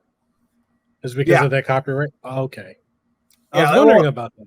Well, I mean, like, Dead or Alive Dimensions was kind of like a retelling of the series. It's more so like, you know, in the opening scenes for Dead or Alive 2 was Dream On. Eat the Rich was DOA 3. DOA 4 was 9 Lives was DOA 3. Eat the Rich was DOA 4. And then Aerosmith's Amazing played at the end credits for, I think, 4 or 3? 3 or 4 was one of those ones. So, like, you've got it so integrated into the game that, like, you really can't do anything. Like, I guess they don't want to just replace the music or whatever to re-release it, because they're probably like, who's going to want to play these older games anyway? Especially after what we talked about earlier about DOA 6 not doing good. They're probably going to be like, yeah, we don't really want to play that. Like, we don't want to pay that money to put old games, but people want those. DOA is a fucking classic. I know, like, there's a lot of, like, bullshit that comes with it, like the fucking titty bouncing and stuff, but there's still amazing, fun games, and I love the fucking characters in them. Mm-hmm. But, yeah, it's just, you know, companies just don't get it, and I hate that they don't. It's interesting when people say, like, DOA is not a serious fighter. I'm like, it's built off of the engine of Virtua Fighter. What are you talking about? It runs better than Virtua Fighter, in my opinion. Right. I find it's way more fluid. Way more fluid. Like, yeah. And it's a deep fighter. Like, honestly, this is a whole different tangent. But, like, I feel like a lot of people that play fighting games, there are a lot of Street Fighter only people or Tekken only people. like, and they don't know anything else. Like I was on someone else's live stream a couple months ago that we were playing Guilty Gear Strive, and they were talking about how amazing and successful Strive is, and I was like, yeah, at the cost of a lot of Guilty Gear vets hating the game. Like a lot of the FGC doesn't like it, and they're like, that's not true. The FGC loves this game. I'm like, have you played any other Guilty Gear before? He's like, no. And then you don't know what you're missing.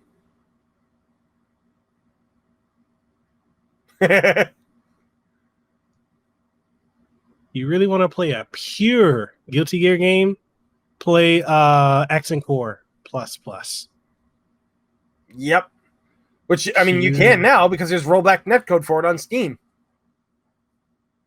But, the argument is going to be like, oh, those graphics, though. They still hold up. It's like, people like say, like, they're like, oh, like a lot of the old fighting games don't hold up. And I'm like, really? Have you played King of Fighters 13? 13 looks fucking beautiful to this fucking day. It's still the best looking KOF game I've ever played. Like, not even just for like its character design, but its level design and the backgrounds. Like, everything is just so fucking brilliant in that. Like, music wise too, and like graphics and how they look. It's still, again, holds up to this day. Like, after playing the King of Fighters 14 that came out a couple of years ago, I was like, I'm gonna go back to 13. This game sucks. Yeah. That game was atrocious in its graphics. Not only that, but the one thing, like a lot, I was so happy they showed this in the King of Fighters 15 trailer, was the ability to knock people out of combos, because one cheap thing that the CPU in 14 would do was they would do a combo and just not stop. So you get to a point where you're like, okay, I'm putting the controller down. That was not in any other KOF. Yep. No KOF was like that. You didn't have that in 13. You didn't have it. 12 was shit. But you didn't have it in 12.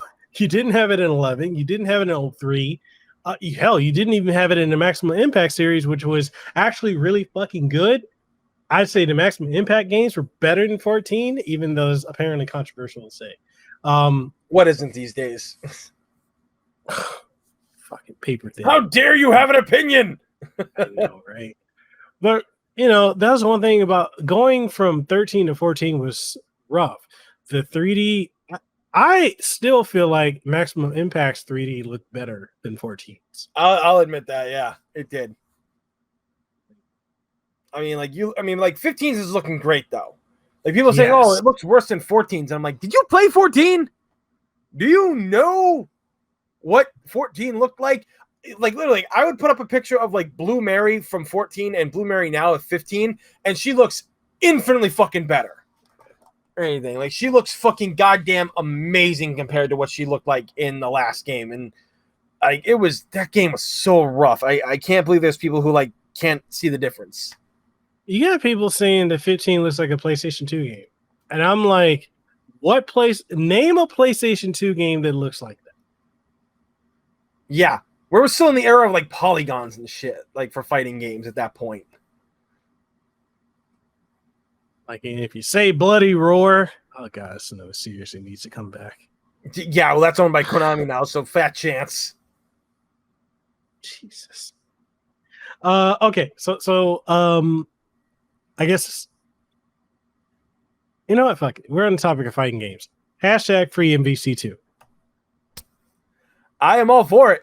I want that game so bad to come back. And MVC2, like, it's not even like a fighting game I'm actually like good at, because fun little story, when that game first came out in 2007, 2008 on PlayStation 3, I was like, this is awesome. It's gonna be like old times, like, because I was so obsessed with playing it back in the day. And I have it for the Dreamcast still, and I have it for the PlayStation 2 as well, which is like the worst version to play actually. But I remember just going online and trying to fight, and I was just getting my ass handed. I'm like, these guys are like all Justin Wong levels. They have not stopped playing this game since it came out. What the fuck is happening right now? I can't win. Like, yeah, I mean, that was at the time too. Like, every match was like fucking Storm, Sentinel, Magneto, and shit like that. But when Justin made that tier list thing where like you could only pick a certain amount of characters that would like equal a certain number. So it really made you like go back and play that game more, because you're not just going to deal with Storms and Sentinels and Magnetos. You're dealing with other characters. Like you can be fighting people that use like Amingo, Ken, and Dr. Doom or something like that, and stuff like that was like really amazing. And then people started to do that, and they discovered like Iron Man's Infinites. They find out like some assists for characters are really good. MVC2 is a fucking legendary game, and it deserves to make the comeback because it did so much for fighting games. Like everything starting from Children of the Atom all the way up to like MVC1 was just put into MVC2. Everybody that was left out got brought back. And you got a couple of new characters thrown in as well, which was amazing. And it was a complete game. People fucking love that game. And for what it was, it just, when Max started talking about it and like he created the whole like, free MVC2, I was like, I'm all for it. Let's fucking do it. Like, get it out there because it needs to be said. It's literally one of the most influential fighting games of all time. And maybe it's like the most important one at this point. Like, yeah, you get your Street Fighter 2s, you get your Marvel vs. Capcoms, and, you get your KOFs of like 98. I think that's like the one that a lot of people really like the most and stuff. But like MVC2 was just like a dream come true that like is hard to get done these days. I mean, we clearly saw that with MVCI.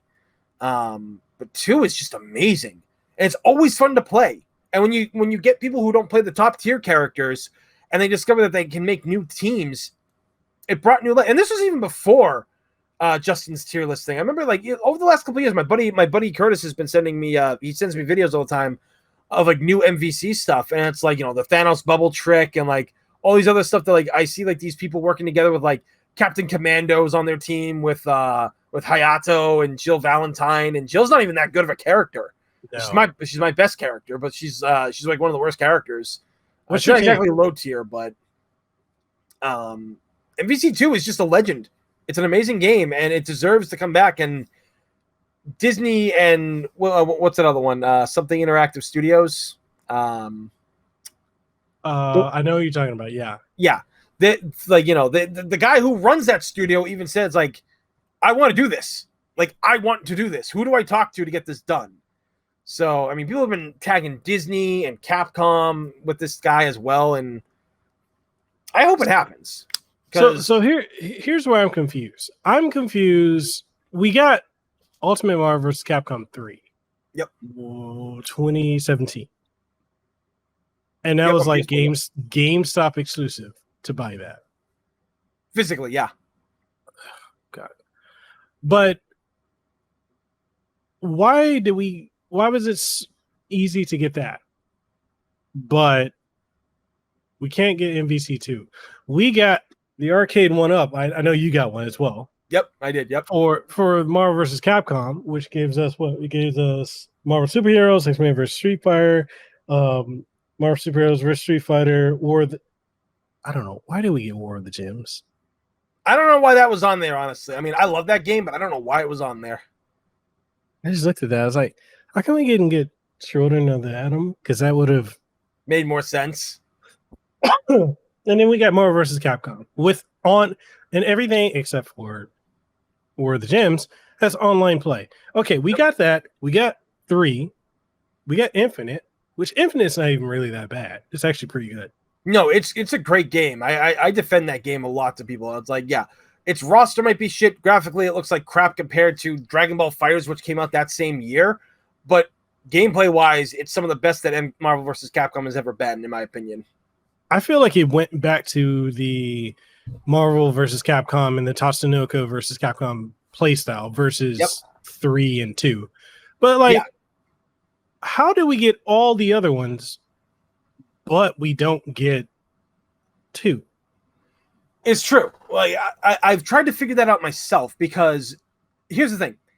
Disney could put any character they want in these games, because Spider-Man might still be owned by Sony. Venom is still owned by Sony. That may be, but Disney could still put their any character they want. They could put Venom in there. They could put this character. They could put anybody. They could put Blade. They could put all these characters before Disney got the rights to a lot of these other properties. They could put those in the games, because there was that stupid Contest of Champions game, And there was a lot of characters in there that never would have showed up in MVC because of like licensing issues. And the thing that is now, it's not about that. Disney only owns the movie rights. Like Marvel still has the rights to use any character they want in any game. Kind of like that Ultimate Alliance 3. When they did really that game. Great game. That was a really good game. Like Doctor Doom was in there at one point, and all these other characters, like mutants were in there. I mean, mutants were supposed to be in MVCI. If the game got proper support, they would have launched more characters that were mutant characters. So like Wolverine would have came back and all that jazz. But I think there's just they want to focus more on the newer games, and I think the companies don't actually understand what's going on with MVC2. Like the fact that people really want this. Now maybe it would take more to port an older game like that to a newer console, where 3 is much easier to port. Because like it's still somewhat new, Yeah. I don't know. What's your team in MVC2? It's Jill, Doctor Doom, and Ken. Because Ken's Tatsu assist is really good in that, and Doom with rocks is amazing. And Jill's just a fun character to play. I know she's not the best, but you can do some fun stuff with her. That's the team I've been using for like years. It was at one point I actually had Thanos on my team, but I know he was so low tier that it just wasn't working for me anymore. So like years ago, like I switched over to Ken because I always loved Ken. Ken's like one of my favorite characters, and he was just so much fun to play. Except for his dinky little fucking fireballs and shit like that. That sucked. God. They fucking nerfed his fireballs like in Marvel Superheroes and just kept going from there. Yeah, it was literally like playing as Dan almost. Like yeah. I was just like, I'm throwing Dan Hibiki fireballs, except they're bigger. Like, what the fuck is this? So my team, and I think you would probably wax me with my team. So my team is Guile, Nash, and Strider. Oh, I mean, that's a pretty good team, actually, because Guile... No. Nash has some really good assists, and Strider does a lot of stupid stuff in that game if you get good with him and know what to do. Like, I mean, his assists might not be as good as they are in like UMVC 3, but in 2, he's got like the moves to get shit done. Yeah. Just like keeping people locked in place and stuff is fucking insane. My buddy uses Tron a lot because he loves Tron. And I was like, you son of a bitch. Like, he will do like... We will play, and he will do the stupidest fucking shit with her. And I'm like, I fucking hate you. Because I use, like, Juggernaut against him and shit like that. And Juggernaut's just one massive target. Like, what'd you think of that MVC2 rug? Oh, my God. I wanted it, but I didn't have $400 fucking dollars for it. Like, I had to pass on that because I'm like, I like it, and I love MVC2. I can't justify $400 for it. I get why, because of like I saw like how they made it and what they made it with and stuff. But I was like, highest I would have gone was $250. Isn't it also like a lot of people aren't familiar with like the process of rug making, so they're like, oh, this is too expensive. Like it is, but it's not a cheap rug. Yeah, like it's like literally handmade. The guy was showing like videos of it and stuff, and I was like, I wish I could afford that, but if I spent that much on a rug, I'd kill myself. I could literally be spending it more on like bigger video games and stuff like that, or like a newer mic or something, like. Yeah, I saw that. I was like, yeah, I'm gonna have to pass. I mean, I guess you can go to like one of those rug making sites where like they just print stuff on a rug, and you can just have like a Marvel vs. Capcom 2 logo on it. It won't be the same as like that awesome fucking shag rug and shit with the logo, but if you really wanted one, that would be the way I'd go about doing it. So I guess one of the topics I want to jump into, and I'm going to give the mic to you. Twitch is bullshit. All right, here we go. All right, go for it. Twitch is bullshit.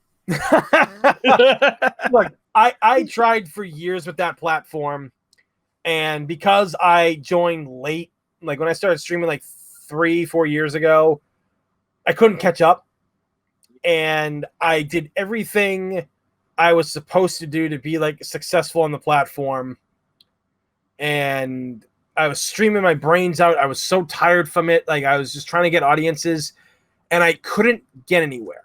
I couldn't get any kind of a following. I couldn't get people to watch. People like, oh, you're on the row. Like, how are people not like coming to you and stuff? It's like, well, I play more than just Resident Evil. I play fighting games. I play retro games. I play beat 'em ups. I play first person shooters like Halo. Like, I'm all over the place. But, you know, even when I tried to stick to one thing only, it wasn't working. So I got tired of how Twitch was not punishing people who clearly broke the rules. So I left for YouTube. And now I get way more viewers that are legit because they're actually viewers that are communicating in the chat with me. And I do great. I fucking love it on YouTube. Like JJ, because I asked JJ about it, because like other than streaming on like what we do on Ro's YouTube, he has his own channel. And I asked him, I was like, dude, like, is it good for you? Like, do you find that streaming on your channel helps? And he's like, dude, it's way more better. And YouTube is better at actually helping people get noticed more. And I was like, oh, okay, well, I'll give it a shot. And first night I streamed Ninja Gaiden Sigma from the Master Collection that came out. I had like 15 viewers consistently. And I'm like, I couldn't even get like fucking 5 viewers on Twitch. I was like, you know, I'm done. And then like, you know, Twitch with like its whole hot tub bullshit was like one of like the final nail in the coffins for me. And I have to say this because people are gonna like lose their mind if I don't say it. I have no problem with these girls if they do hot tub streams and they want to do like OnlyFans and they have like their Pornhubs or whatever like that. That's fine. That is totally okay, because as a photographer, I shoot girls who do OnlyFans. But these girls were literally on this platform breaking the rules that were set in place by the company. And you've got that Armoreth girl who fucking was grinding on a banana. And I'm like, we know what that's supposed to be. Like, they're literally in these hot tubs. They're not wearing anything, pretty much. And some of them are even promoting their OnlyFans and Pornhub, which by rules of Twitch you're not allowed to do. And, you know, other streamers were feeling the burn from this. Like, a lot of female streamers that I know personally that are smaller that, like, you know, have like anywhere between like, you know, 40 to like, you know, like 80 views. And then some of the ones I know that have like 100 to 200, they were getting these people coming into their streams. But like, oh yeah, like when I logged on to Twitch's main channel, like they have all these hot tub ones. And then you came up in this view and stuff like that. Like, you know, do you do OnlyFans? And they're like, no, I fucking don't. Like, I play video games. And they're like, well, like, would you think about doing it? It's like, dude, like, this is the problem with Twitch. Twitch wasn't doing it because Twitch was making money. A friend of mine, a really good friend of mine, amazing streamer, has worked her ass off for 3 years to get where she is now. And she gets like 40 views on a lot of stuff she does, but it burns her out playing a lot of the same kind of things. She wants to play different things. And then when she doesn't play a lot of things, people don't show up for it. And I kind of feel that, like, if you're showing up to watch somebody play a game, why don't you just watch a blind playthrough of like a non-commentary playthrough of the game? Like, because I feel, and I know a lot of other Twitch and even YouTubers have said this, you mainly come mostly for the personality. The person that's playing the game is why you're coming there, because they interact with you, they talk with you, they do this. But when the hot tub stream happened, my friend, she got hit hard. Like, people were coming in and asking her all kinds of weird questions and shit. And they know that she's a cosplayer and everything too. So like, that was the first thing they asked. It's like, oh, do you have an OnlyFans? And she didn't. And that was a big problem. And Twitch was ignoring it. And it's like, what I had to say about this was Twitch and other companies in general will only change when one of 3 things happen. When there's been a death, when their public image is shattered, or they're going to lose a lot of money, which look what happened with Blizzard. Like, all 3 things happened before they decided to finally, like, 3 things happened and they finally changed. Twitch still hasn't. There was that thing the other day, like, where everybody like went off Twitch and didn't stream.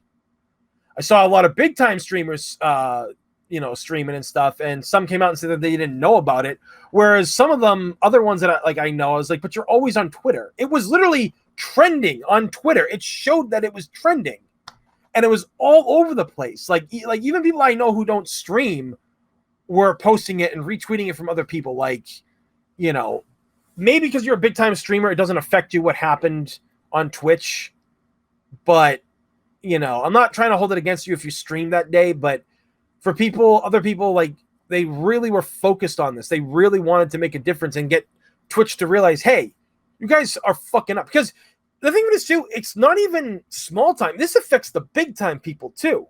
Because this whole getting 50% of... Well, it's absolutely bullshit.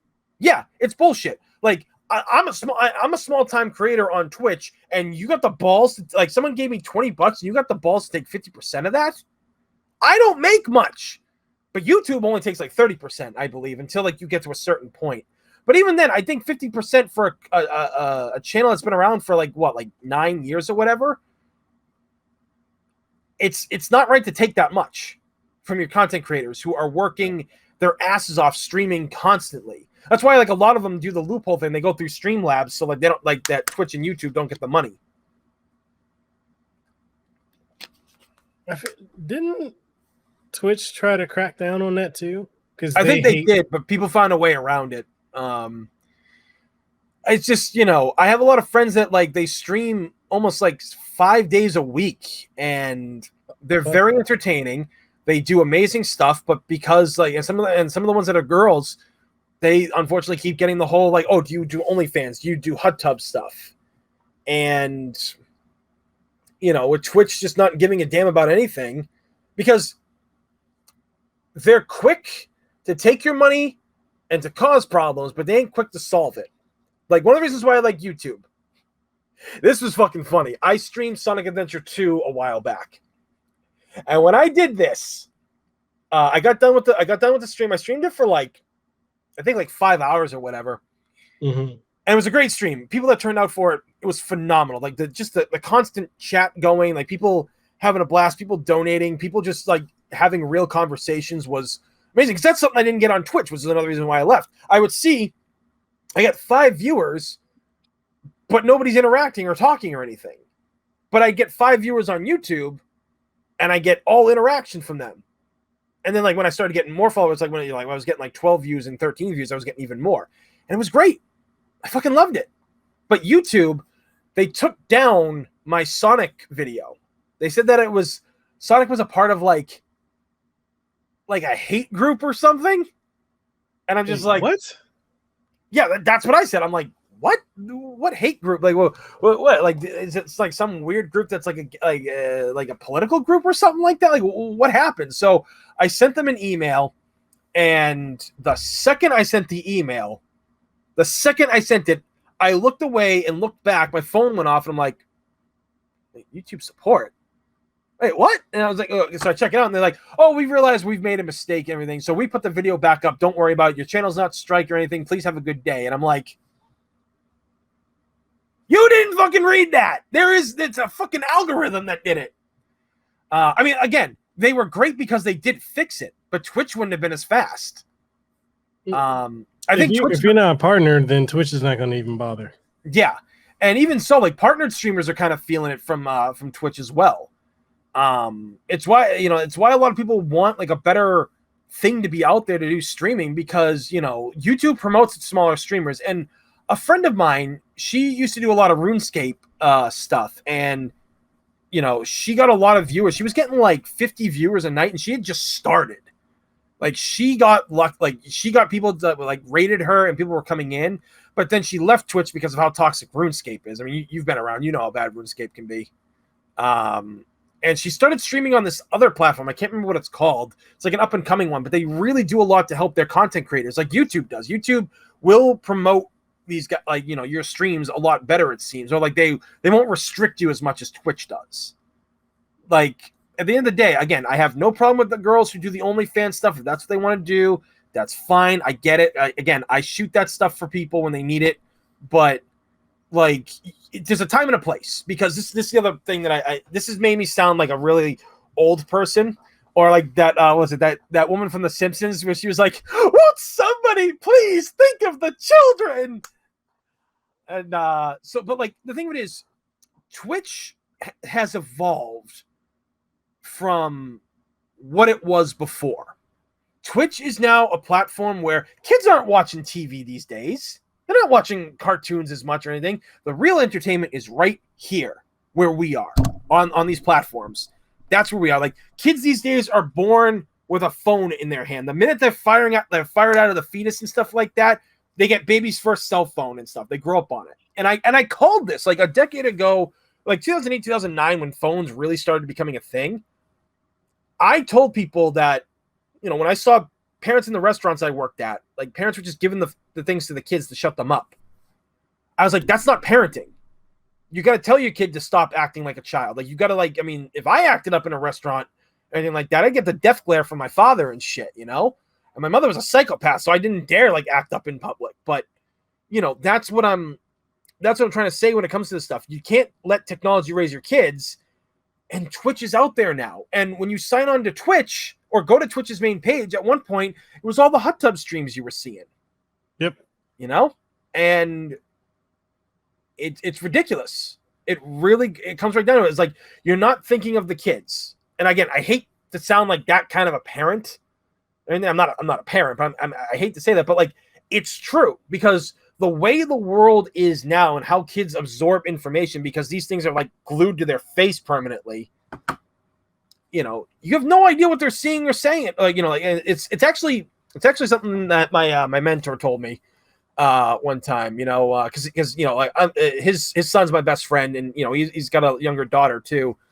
And he told me once, he goes, you can only hope that what you tell your kids sticks into the back of their head, because the second that they leave the house, you have no control over what they see, say, or do. You can only hope that the values that you've installed into the back of their heads is still there before they make a bad decision. And, going to Twitch, watching some of these guys on Twitch and stuff like that, they're not kid friendly. They're not. And, some of the girls that are on Twitch and everything like that, lowest cut shirts possible, wearing almost nothing at all. Obviously for the reasons why they do it is to get is to get the views. And, more power to you. Again, you're going to do that stuff, that's fine. But, there's kids on this platform now. There's hypocrisy in it, too. If someone points out, okay, you're sexualizing yourself, then they go into, oh, don't sexualize me, da-da-da-da. And it's yeah, but you're doing that.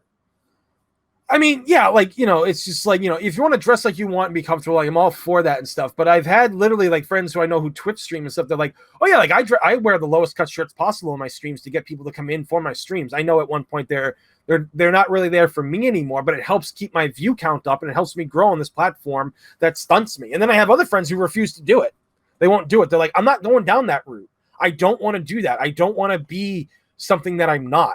Again, because some of them have friends that do the same thing. I have friends that will do it, and that's great if they want to. I'm not doing that. I'm here to play video games. What was I can't remember her name, but she was a streamer that got a lot of people coming to her streams asking if she does hot tub streams and has OnlyFans. And she's sitting there in a sweatshirt and sweatpants, and she's do I look like I do that?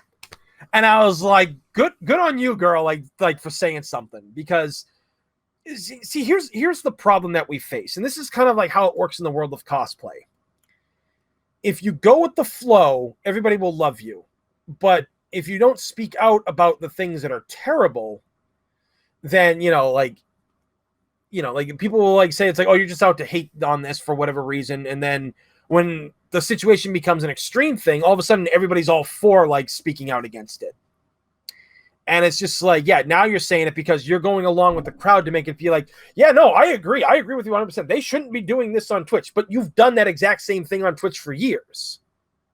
Guy or girl, doesn't matter. Anything. Everybody's done it. And I feel that you just need to be true. And again, because of what's on this platform, I'm not saying you can control the world, the world and what children watch. I know you can't, but you have to really think about it, because what happens if some kid is I don't know. What happens if some kid subscribes to your OnlyFans and they're underage and they see it through Twitch?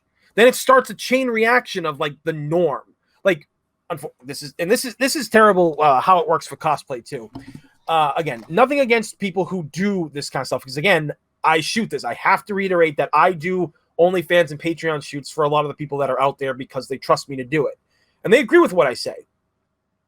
But when it comes to a lot of cosplay stuff, people instantly think cosplay, and they instantly think like nude and boudoir stuff, because that's what it's become. And a lot of the famous people who do that saying, oh, no, that's not what it is. And I'm like, really? Because a lot of you, from what I've noticed, because I followed your work for years, you were all about cosplay. Now you're like 95% lewd and nude cosplays for OnlyFans. And it's not even cosplay half the time. And then your regular cosplay is at like 5%. And I get it. It might be a business that you're trying to do, but, that's like what you're putting out there. And that's what they don't preach about. They don't preach against it, because it's what feeds them. It's what gives them money. And again, I know you don't want to shoot yourself in your foot. You don't want to hurt yourself in a way. But if you're just honest about it, be like, look, we might do boudoir. We might do lewds and nudes. We do that. But cosplay is still cosplay. People need to start understanding that there's a difference between the two. And especially photographers out there, and I'm calling out a bunch of you because you're all a bunch of fucking creeps and weirdos. The second a girl says that she does boudoir, fucking dive bomb like a hawk that's going down on a fucking meal on the ground. Like, it is disgusting how many of them do that, especially here in Boston. I have seen so many people like dive bomb that. I mean, most of them got called out for being creeps, and things came to light about how bad and terrible a lot of them were, which thank God that happened. Tell me you're joking. No, dude, it's honestly God's truth. These photographers will have they'll have some skill to do Photoshop really good and everything, right? So of course, girls want to work with them. But a lot of them have found out, oh, they're fucking creeps. Like a good friend of mine, Crescent Kitty Cosplay. She's like become one of my best friends. I met her last year when her and her husband came out to visit family here. And our friend Maya, Maya's known like Charlie for like a decade. And they finally met because I brought us all together to do a really awesome Resident Evil shoot. And is that the one that cosplays Jill? Yeah, it does the really badass Widowmaker. Yeah. That's her. She was working. She told me she was working with a photographer. I think it was like when they drove down to LA or something like that. They worked with this guy, and he would come up and like show them the photos on the camera and stuff. Like her and her husband, like because he's there too. Which thank God he goes to these things. So I tell everybody, I was like, if you got a significant other or a friend, bring them along to the shoot. Don't ever go alone. That's a fucking red flag. If a photographer ever fucking tells you to come alone or you can't bring anybody, red flag, don't work with them. They're a fucking creep or a pedophile or something. Usually what happens. Anyway, so like Charlie's like looking at the pictures and stuff like that. Then she looks over and sees that the guy is looking down the shirt of the cosplay she's wearing. And I've had friends, same thing. They've had creeps come up to them at conventions. I actually, because that's the thing too. Like people like will buy a professional grade camera, and they will literally like think that they're photographers, that it's okay to come up. But these are people that like don't get out much. I'm not trying to be rude or mean, but they don't do well in society. They live in fantasy world. They're very sheltered. They might have social phobias or anxieties, and they think that what they see online they can do in real life. But you gotta understand, if a girl wants to do boudoir shoots for you, right? Like if a girl wants to do boudoir and she doesn't want to work with you, you don't go up and do it when you don't work with them. Like people know that I do it, but I never offer it and everything. I don't go up to like a girl and say, it's like, yeah, like I do boudoir shoots. Like let's work together sometime. No, I build a fucking working relationship with them. And I just do the modeling. I do headshots. We do cosplay. That's what we do. If they want to do that down the road, they want to do like, boudoir shoots and everything like that, or nude or artistic nudes, fine, we can do that. I don't care. It doesn't do anything. I don't get my sick kicks and everything like that. It's like it's like I'm a doctor or anything like that. I don't become a gynecologist to get sick thrills looking up girls' skirts and shit like that, right? I do it because it's a fucking job. And that's what my job is as a photographer. I do these things so people can feel safe. But there's a lot of creeps that are out there. Like I was at Anime New York 2019. I was shooting my friend's groups. She did like her and her friend did Tifa and Aerith in their wall market outfits. And then they had a friend who did Vincent in a wall market outfit. She did a gender bend, which was great. And some dude just comes right up to the shoot and he's just fucking got his camera and he's just like taking pictures. And I see him and I grab the lens and I'm like, what the fuck are you doing? And he just looks up to me. He's like, well, I'm just taking pictures. And I'm like, you didn't fucking ask if it was okay. You just come right up. You can see that one of them is extremely nervous. This is an official shoot. You can clearly see that it is. apologize now. And if you want photos of them, you will ask them. And I'm like gripping his lens. And he looks over, he's like, oh, is it okay if I take photos? And my friend Lonnie, she goes, oh, well, no, we're actually like shooting with him and we're on a time schedule. We only have like 30 minutes with him. So we can't really stop and take photos. Like, you can try to find us later and ask for photos. And I was like, you heard her. Beat it or this camera lens is going up your fucking ass. And like, I shoved it back at him and he walked off. And Lonnie goes to the girls and she's like, this is why I love working with Tony. He is awesome. And like, I had to do it at that con again. Some dude came up to me and my friend and her girlfriend. I was shooting as her girlfriend. She was doing Link from Legend of Zelda. And it was this dude. He's about like 5'5", wearing some kind of weird like team jersey or something like that. Like some gaming jersey thing or whatever. And he's like, whoa, hold up. Can I take photos with her right now? And I was like, no, sorry, we got to shoot that. We got to get to. And she's like, yeah, I'm sorry. Like, it's a paid shoot we have to go to. And it's like, well, I just need a couple photos of her and everything. You know, I really want some photos. And I'm like, dude, she doesn't want photos. We got to go. I'm sorry. And he's like, just a couple. I'm like, dude, back the fuck off right now. Everything. And he got scared and he backed off. So we went and did the shoot outside. You know, we went down to like the area like where a lot of shoots get held. And so we're looking at the photos, and then her boyfriend goes, yeah, Tony, he's coming back. And I'm just like, I give the camera to Ken, and I turn around. I'm like, what the fuck do you want? And everything. Because like this guy's like, this is relentless. This guy's relentless. He's like, look, I don't really appreciate how you talked to me earlier. All I wanted was a photo. And I'm like, and she said no. You didn't respect that. So as her photographer, I have to come here and be the asshole that you're making me out to be because you don't fucking take no for an answer. And he's like, look, I'm sorry and everything, but I just wanted some photos of her. Like, I work for like a gaming industry, and I was just like, I don't fucking care, dude, who you work for. You came up the wrong way. You didn't respect her. You didn't take no for an answer. And if you want to be any shorter than you are right now, buzz off. Because the dude's about 5'5". Anything. I was going to knock him down to about 5 feet. And so like Ken comes over and he's trying to talk to the guy. He's like, look, you got to understand who Tony is.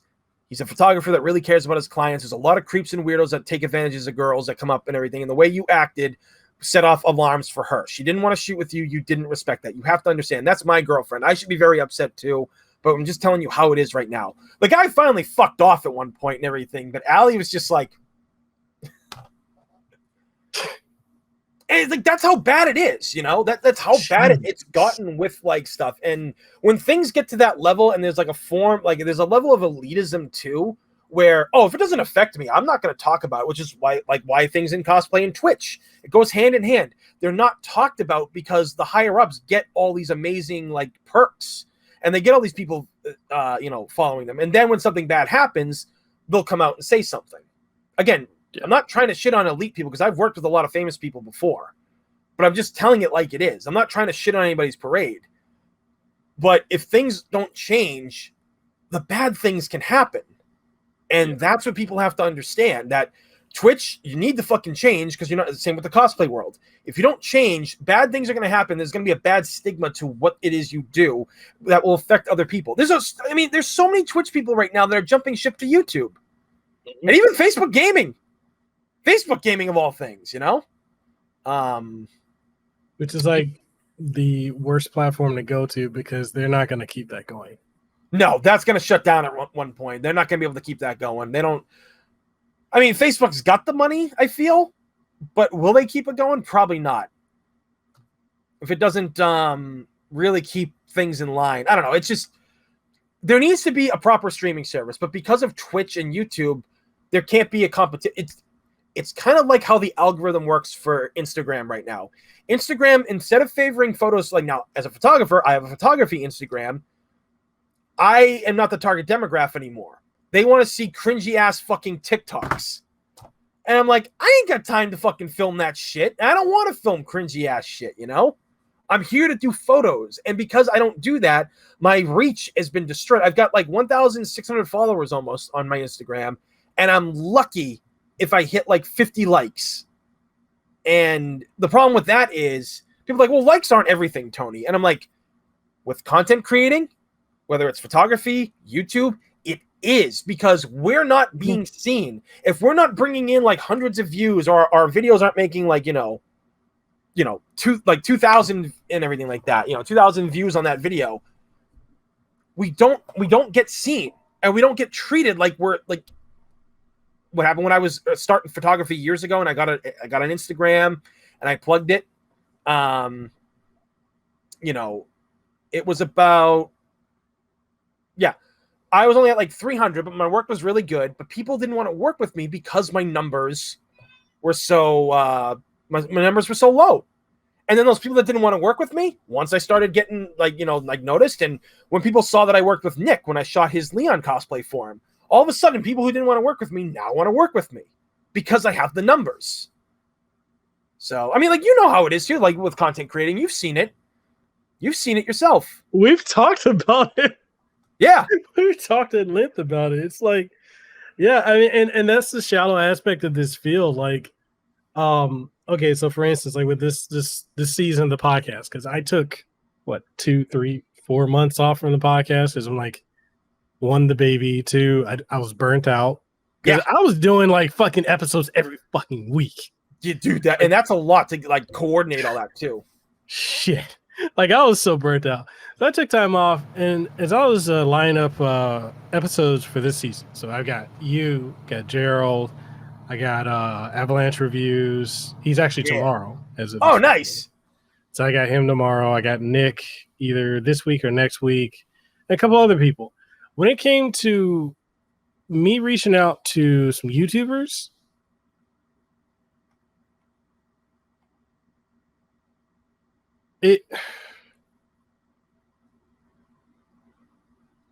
I'm not going to say this one person's name. I'll tell you offline.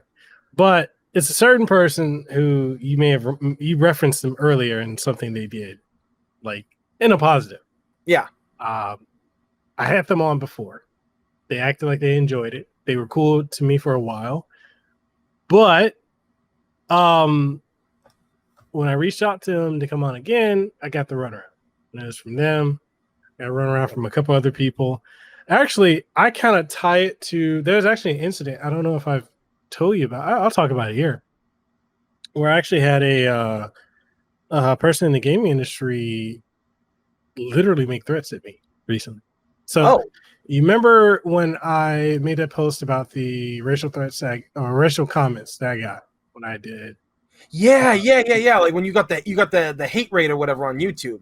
Yeah, I'm not controversial. I don't go out of my way to like virtue signal or anything like that, or social justice or anything like that. Like, I just spoke out on that because I'm like, yo, this is really ridiculous. One, it's a sponsored stream, and I got to answer to the people that gave me the opportunity. They're paying me to stream their game. I got to explain what the fuck was that. So when I posted it, and I think it's still up on Facebook because my Facebook's not private, but one of my friends out here, they ended up saying like something along the lines of, wow, people have nothing better to do than to post some dumb stuff. So this person I know that's in the gaming industry, he actually does QA for Naughty Dog, decided to attack my friend. And, he was cursing them, swearing them, all this other stuff. And just going ballistic. Some people who are very, the ally thing. I've been very vocal about, I don't give a shit about the whole ally thing because it goes back to kind of like what you said about how when something happens, people start doing something. Yeah. Yeah. So that's kind of how I feel about the ally thing. And plus there's this whole savior complex that comes with that. I'm like, we're all human, no matter what the skin color. We're human. We all bleed the same. We eat, we live, we shit. We die. We're human. We have geographical differences. There's a reason people got different skin color, facial feature, hair textures, where geographically they're at. That's how I feel. I don't have this whole thing about, I'm not big on race. And I know that's controversial. People are going to say, oh, it's controversial. I had stories about that. Anyway, so I told the guy, the game industry guy. I say, yo, you're out of line. You have no right to go after my friend like that. All he said was some people got too much time. We're in a fucking pandemic. A lot of people do have too much time. There's a lot of people who have nothing better to do. There's some people that like to post racist, hateful shit. There are people that like to go out, dox, harass people because they're bored. You got people that hack other folks because they're bored. You know, it's like there's nothing. You don't attack him for legitimately just saying the most non-controversial thing. Then Especially since it's true. So a lot of people just have no life. I have friends who have stalkers and shit like that, and it's just like they have no life. They keep stalking me, and it's been years. Like one of my friends, like her ex-boyfriend continuously stalks her all the time, like on social media and shit like that. So like she gets it.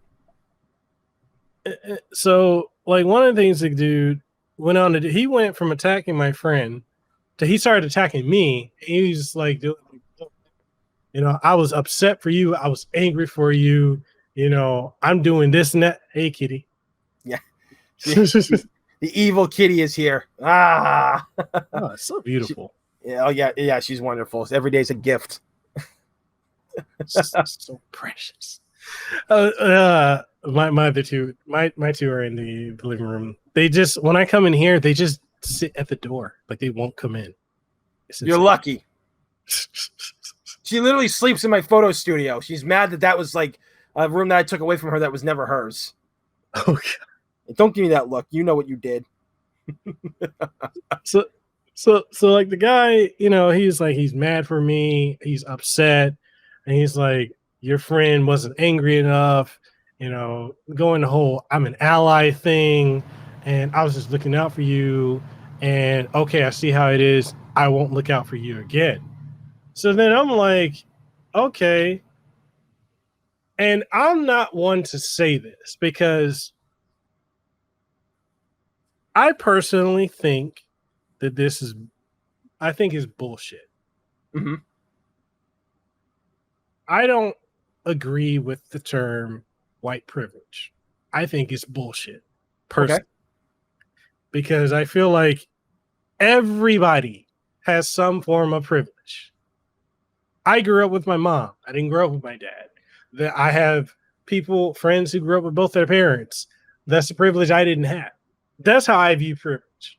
I think a lot of people conflate modern day, like trolling and stupid, ignorant comments people make with like the 1950s, the 1940s.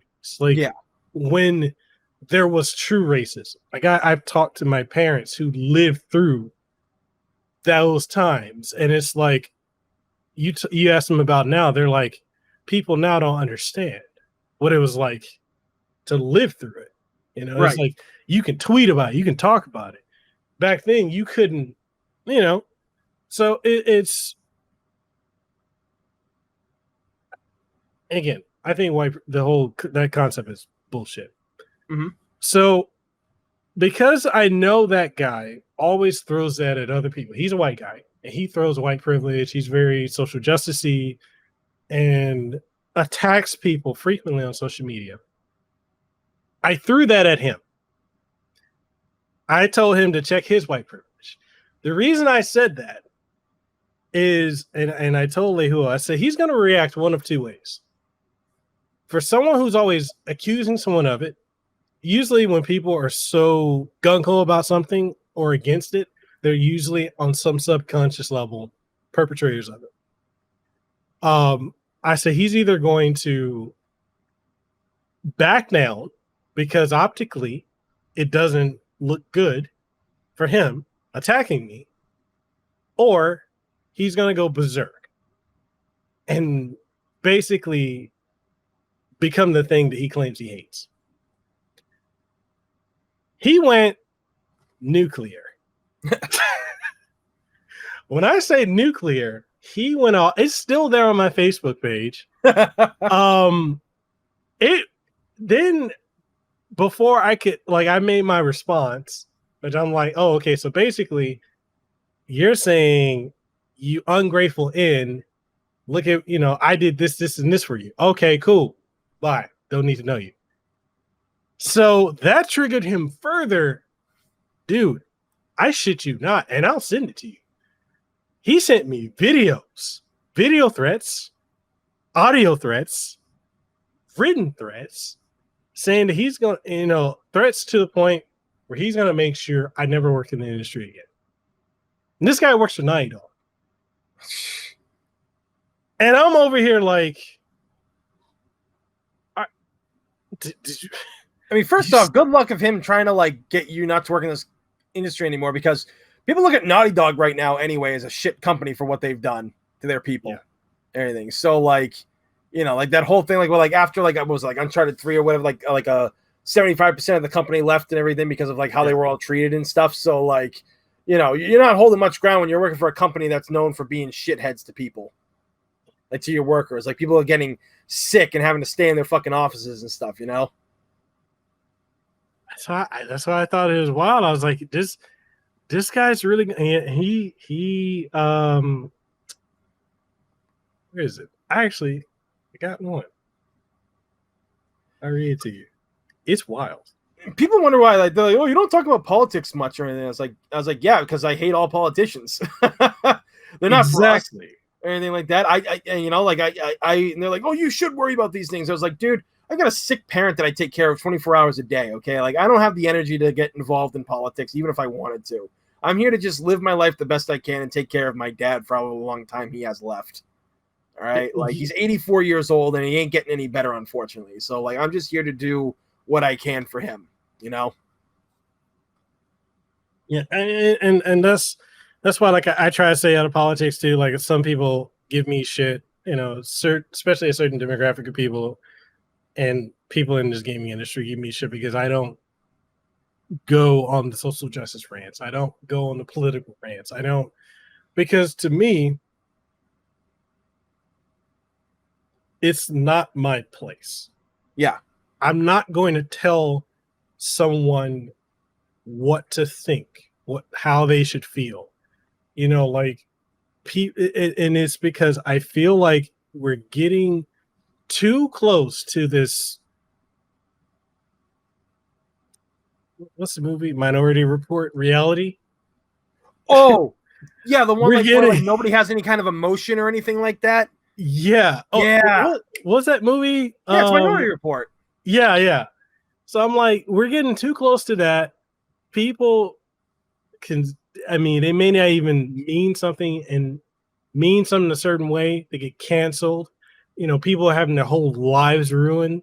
And it's like, that's why, like, I keep my shit strictly gaming, tech, whatever. Like, I don't dip my toe in it. And I've had groups of people that say that, I'm not taking care of my own. And I'm like, what do you mean my own?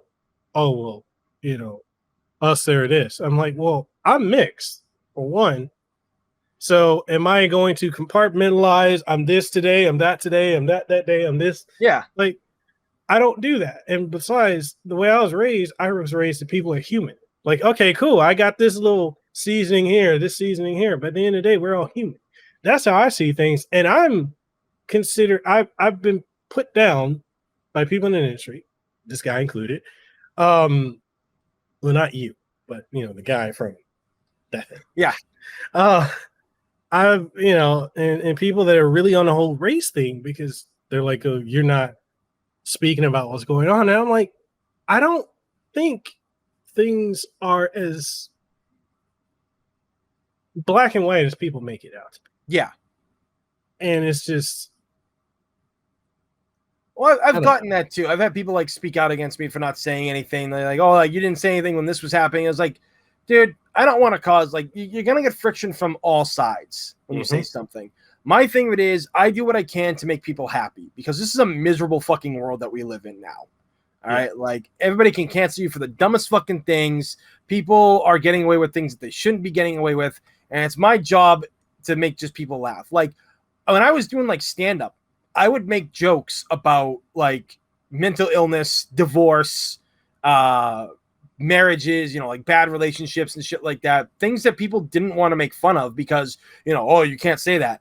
I was in a place, it's no longer around anymore. It's called the Middle East in Boston. And, it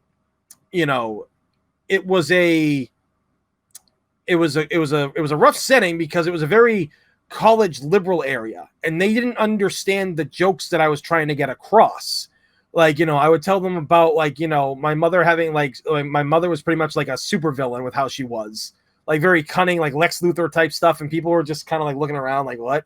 And when my mother escaped from a mental hospital and everything, we got the call from the place. And I was just like, I yelled downstairs to my dad. I was like, Dad, DEFCON 4. And he goes, she escaped? Like, that was his instant reaction. And, people didn't find that funny, but then other people had, and maybe some people who didn't go through like having a rough childhood with a mother who was like a drug addict and an alcoholic and ill and all that stuff. Maybe they couldn't understand. But like the guy who was running the show came up to me after, and he's like, honestly, you were bye, cat. He goes, you are literally the funniest person that was there tonight. You have done a lot of good things. And I was like, oh, just tell them the truth, man. Like I tell these jokes. Like I try to make people laugh, and we can't make people laugh without getting them offended anymore. Like, there's certain things obviously that you can't say. Like, there's a lot of things. I mean, like stuff like Richard Pryor said years ago, you probably can't say in this day and age. You really can't say a lot of things he did. I mean, hell, a lot of stuff Red Fox said back in the day, you can't say now. Very raunchy. I mean, hell, I'm surprised Bob Saget can even say the things that he says in his specials. It's kind of crazy. But, a lot of comedians like Bill Burr, man from Boston, literally grew up in the town next to me. Anything. And he's just like the guy who's like, will not let, he's like, when people try to cancel him, I see like people on like Twitter, they'll be like, it's like, oh yeah, Bill Burr, when people try to cancel him, and it's just someone crying while wiping their eyes with money. Because he's like Dave Chappelle. Him and Dave Chappelle are like untouchable because like what they say isn't really offensive. You're like, yeah, exactly. Like, the shit they say is true and it's funny. And that's like why a lot of people don't like that. But, they're still out here making people laugh. Like, they're out here doing like, and it's, again, you can be one of those people like when the whole elections happen and stuff, I hated it the most because like I saw the worst on both sides from people. Whether you're on the left or the right, like I said, I don't do politics, but I just saw what my friends were becoming. And these were friends that had been friends for like a decade and longer, and they ended it because of who someone voted for. And I was like, you're going to throw away a decade friendship, the shit you've all been through because of who they voted for? Like, come on, man. Like, this isn't right. This isn't things that you do. Like, this is, the world is a tough place. They just make people laugh. That's what I do.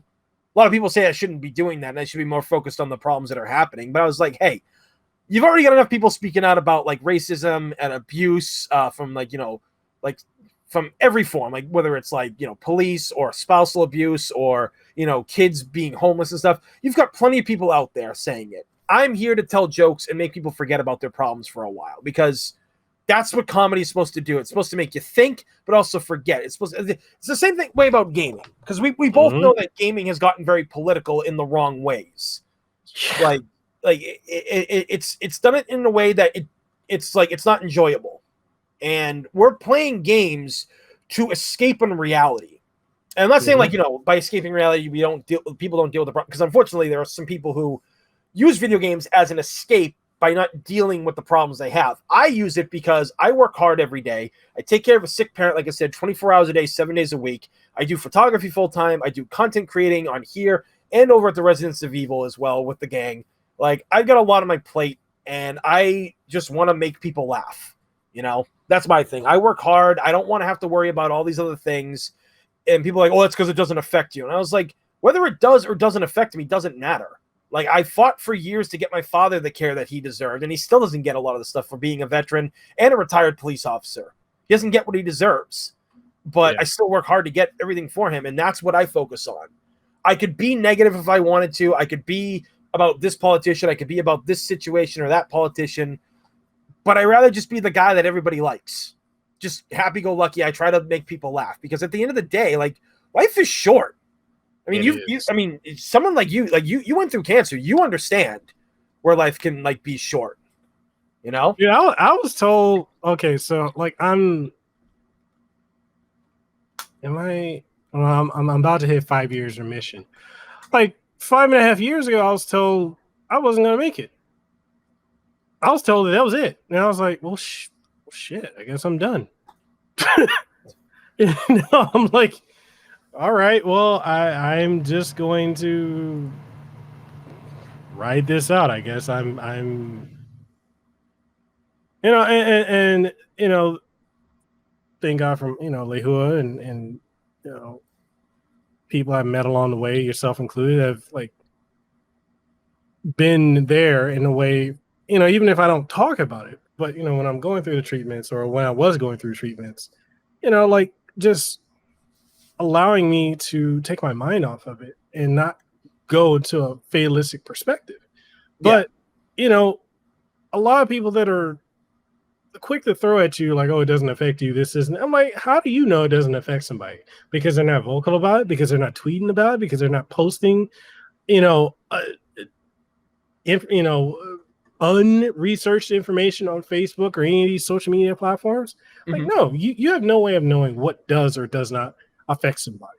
And the thing that like, it's one thing, and this is not to get political, but this is just me saying this because I come from Samoa. I was born and partially raised in Samoa, which is a third world country. And even if The Rock, who doesn't come from Samoa, he's Samoan, doesn't come from Samoa, but he's a white, people know what Samoans are. But when people talk about how bad it is here, how they hate here, how here needs to be like this other country, I'll talk to them and be like, have you ever traveled? And a lot of them have never left their city, never left their state, never left the country. I know what it's like to live and grow up in a third world country. Yeah. And it ain't cool. And for someone who's been through a lot of the shit that you've been through, like you came out being like the nicest fucking dude or anything. Like you open your house, like we were talking about on your stream. You're literally like Hotel Casanova out there. Like you've had like Ruben and like Nick and like all kinds of people stay with you throughout the years and shit. You open your home to everybody. Like you have like what Hawaii is known for, like that hospitality, kind of like how like Southern hospitality exists. Like you guys got that in Hawaii, and you still like give that to people. Out of all the shit you've been through, you didn't let it define who you were. Like you just made it so like like I said, you've gone through cancer, you come from a third world country, bad areas, and you come out smiling and just doing everything you can for people. Like you've talked to some big names on this channel before too, like voice actors like David Hayter, Matt McMuscles, and and you've got a lot of people on here. And then like you get let small time guys like me come on here. Like a lot of people wouldn't do what you did, and to go through all the shit you go through, like I think that you're, I think it's cool that like, you can just be happy. Because a lot of people can't. Like they go through one traumatic thing and they let it ruin their life. I've met people who literally went through a bad relationship where it's just like, yeah, they were terrible to me. All they did was yell at me, and I'm like, they yelled at you? Like that's it? Was it bad enough to where you had to call the cops? And like, no, it was really damaging to me. And I'm like, I've had one of my exes like cold cocked me and knocked out my back tooth and everything. Like, I'm not saying like, there is different levels of trauma. I will admit that. But like some of the things that I hear from some people and stuff, it's just like, but you didn't go through half of what I went through. Like I've been through psycho exes. I've had them try to like stab me before and everything. My own mother tried to kill me, and like, I'm fine. I'm normal. Like I don't let those things define and like let them hold me back from being who I am today. You just got to like do what you can to be nice to people. It sucks at times because people suck the energy out of you. Yeah, it's so true. You know what? It's harder being nice, but it's more worth it than taking the easy route and being a dick. Because at one point people won't like you. Like you can be a likable asshole. Like, people can like you, but you can still be an asshole. But at one point they're gonna stop hanging out with you. They're gonna stop doing, like, people aren't gonna take your crap no more. And like I said, we just live in a world now where everybody's so mad about everything that I feel that they forgot to be happy. And I think if like you and I were like bigger platforms, like we had like millions of followers, we could be like guys like Markiplier who could like say these things to people. Of course, I'd say it a little bit different than somehow some YouTubers say, like, where it's just like, look, like, you know, life is tough, things suck, but you can get over it. You can get around a lot of things. You can do better. Like, you might fail, because that's what a lot of people, like a lot of motivational speakers and all that, and like people on YouTube say. They never say that you can fail. They always say you can succeed. Go out and do this. No, let them know that failure is an option. And it's not the end. Yeah, failure doesn't mean the end, but like some people, when they fail at something, most of the time they don't even try. Like, they fail right out of the bat. They don't even start because they're afraid of failing. And that's what I'd say. It's like, dude, I have failed like at everything I've ever done in my life. At first, taking care of my father was really hard because I didn't know what I was doing. I was trying to I'm literally fighting the U.S. government. Like, I'm fighting the VA healthcare system, the Veterans Healthcare System, which is government protected. And I fought them for 7 years to get my dad what he needed. And it wasn't easy. And I kept screwing up along the way. I kept making mistakes because I didn't know how to approach these things. And I got better over time. Same thing with like photography. You know, my photography, nobody was good at photography. Like, nobody's good at anything right off the bat. You know, like, you got to practice hard at it. You got to continue. And you got to, like, most people just have this mentality. I quit. Like, it didn't work out. I'm done. Like, people want that instant satisfaction. They see somebody on YouTube or they see somebody like in the cosplay world that have this. And I'm like, you got to know, like, these guys have been doing it for like a decade. You know, like, the Angry Video Game Nerd didn't become a success overnight. Maximilian and like his channel and stuff like that didn't become a success overnight. That dude worked his ass off from the stories he's told. And other content creators too that are out there, they have literally worked tooth and nail to grow on a platform that punishes you for not following the rules. So, you know, my thing with it is, like, you know, people, like, I tell people this all the time, it gets people mad. I was like, stop worrying about politics. Stop letting it run your life. I know it's not fair, but in all your anger and your because unfortunately there's a lot of misplaced anger no matter which side you're on, I tell people, don't direct your anger at someone who's being kind to you. Just be happy there's somebody in this rotten world that's being kind to you and is understanding and listening to you. That's the way again, that's like why I do what I do. Like, I had people message me recently about some of the videos I've been doing on YouTube, and they didn't understand the whole free MVC2 thing. You know, they didn't understand it from all these content creators that were talking about it. And somehow I simplified it. I don't know how I did, but they thanked me for like understanding. And they're like, you know, it really makes me want to get into this game. And I understand the legacy this game has. It's important to you because you played this a lot as a kid and you and your friends bonded with it. And I was like, yeah, I got history with it. You know, it's like what I try to tell people in general. It's just like, you know, if you do good things, you're going to find the people who are looking for the good things. And that's what I love about my channel, is that I can do that. Like, and same with Ro. Like, I'll post something on our Facebook page and stuff, or, you know, we'll do videos and live streams, and the conversations we get from people, or the things. I mean, like, I meet people at conventions who know who I am. Like, sometimes I wear my Ro shirt at conventions, but I'm always got my hat and sunglasses on. And people recognize me right off the bat. They'll come right up to me. I mean, I remember, like, I was asked to be in, like, a Resident Evil group shoot at a con one time, because, like, you know, from Ro and stuff, I'm like, this is awesome, you know? And then, like, when me and JJ and the rest of the team and Nick were in PAX last year, everything, I knew Nick would get a lot of people because he's Leon Kennedy. He's a great dude. But, like, so many people came there for us as well. Like, it was kind of crazy. Hello, Cat. It was crazy to see. Like, we had, like, a room of, like, 400 people, I think. I think Corey, like, Corey and Bob. Bad cat. Bad kitty. Show the cat. All right. Hey, don't. Ow. Sit. Lay down. Good girl. I'm trying to be serious here, Cat. Look what you're doing to me. You're trying to steal the show. There you go.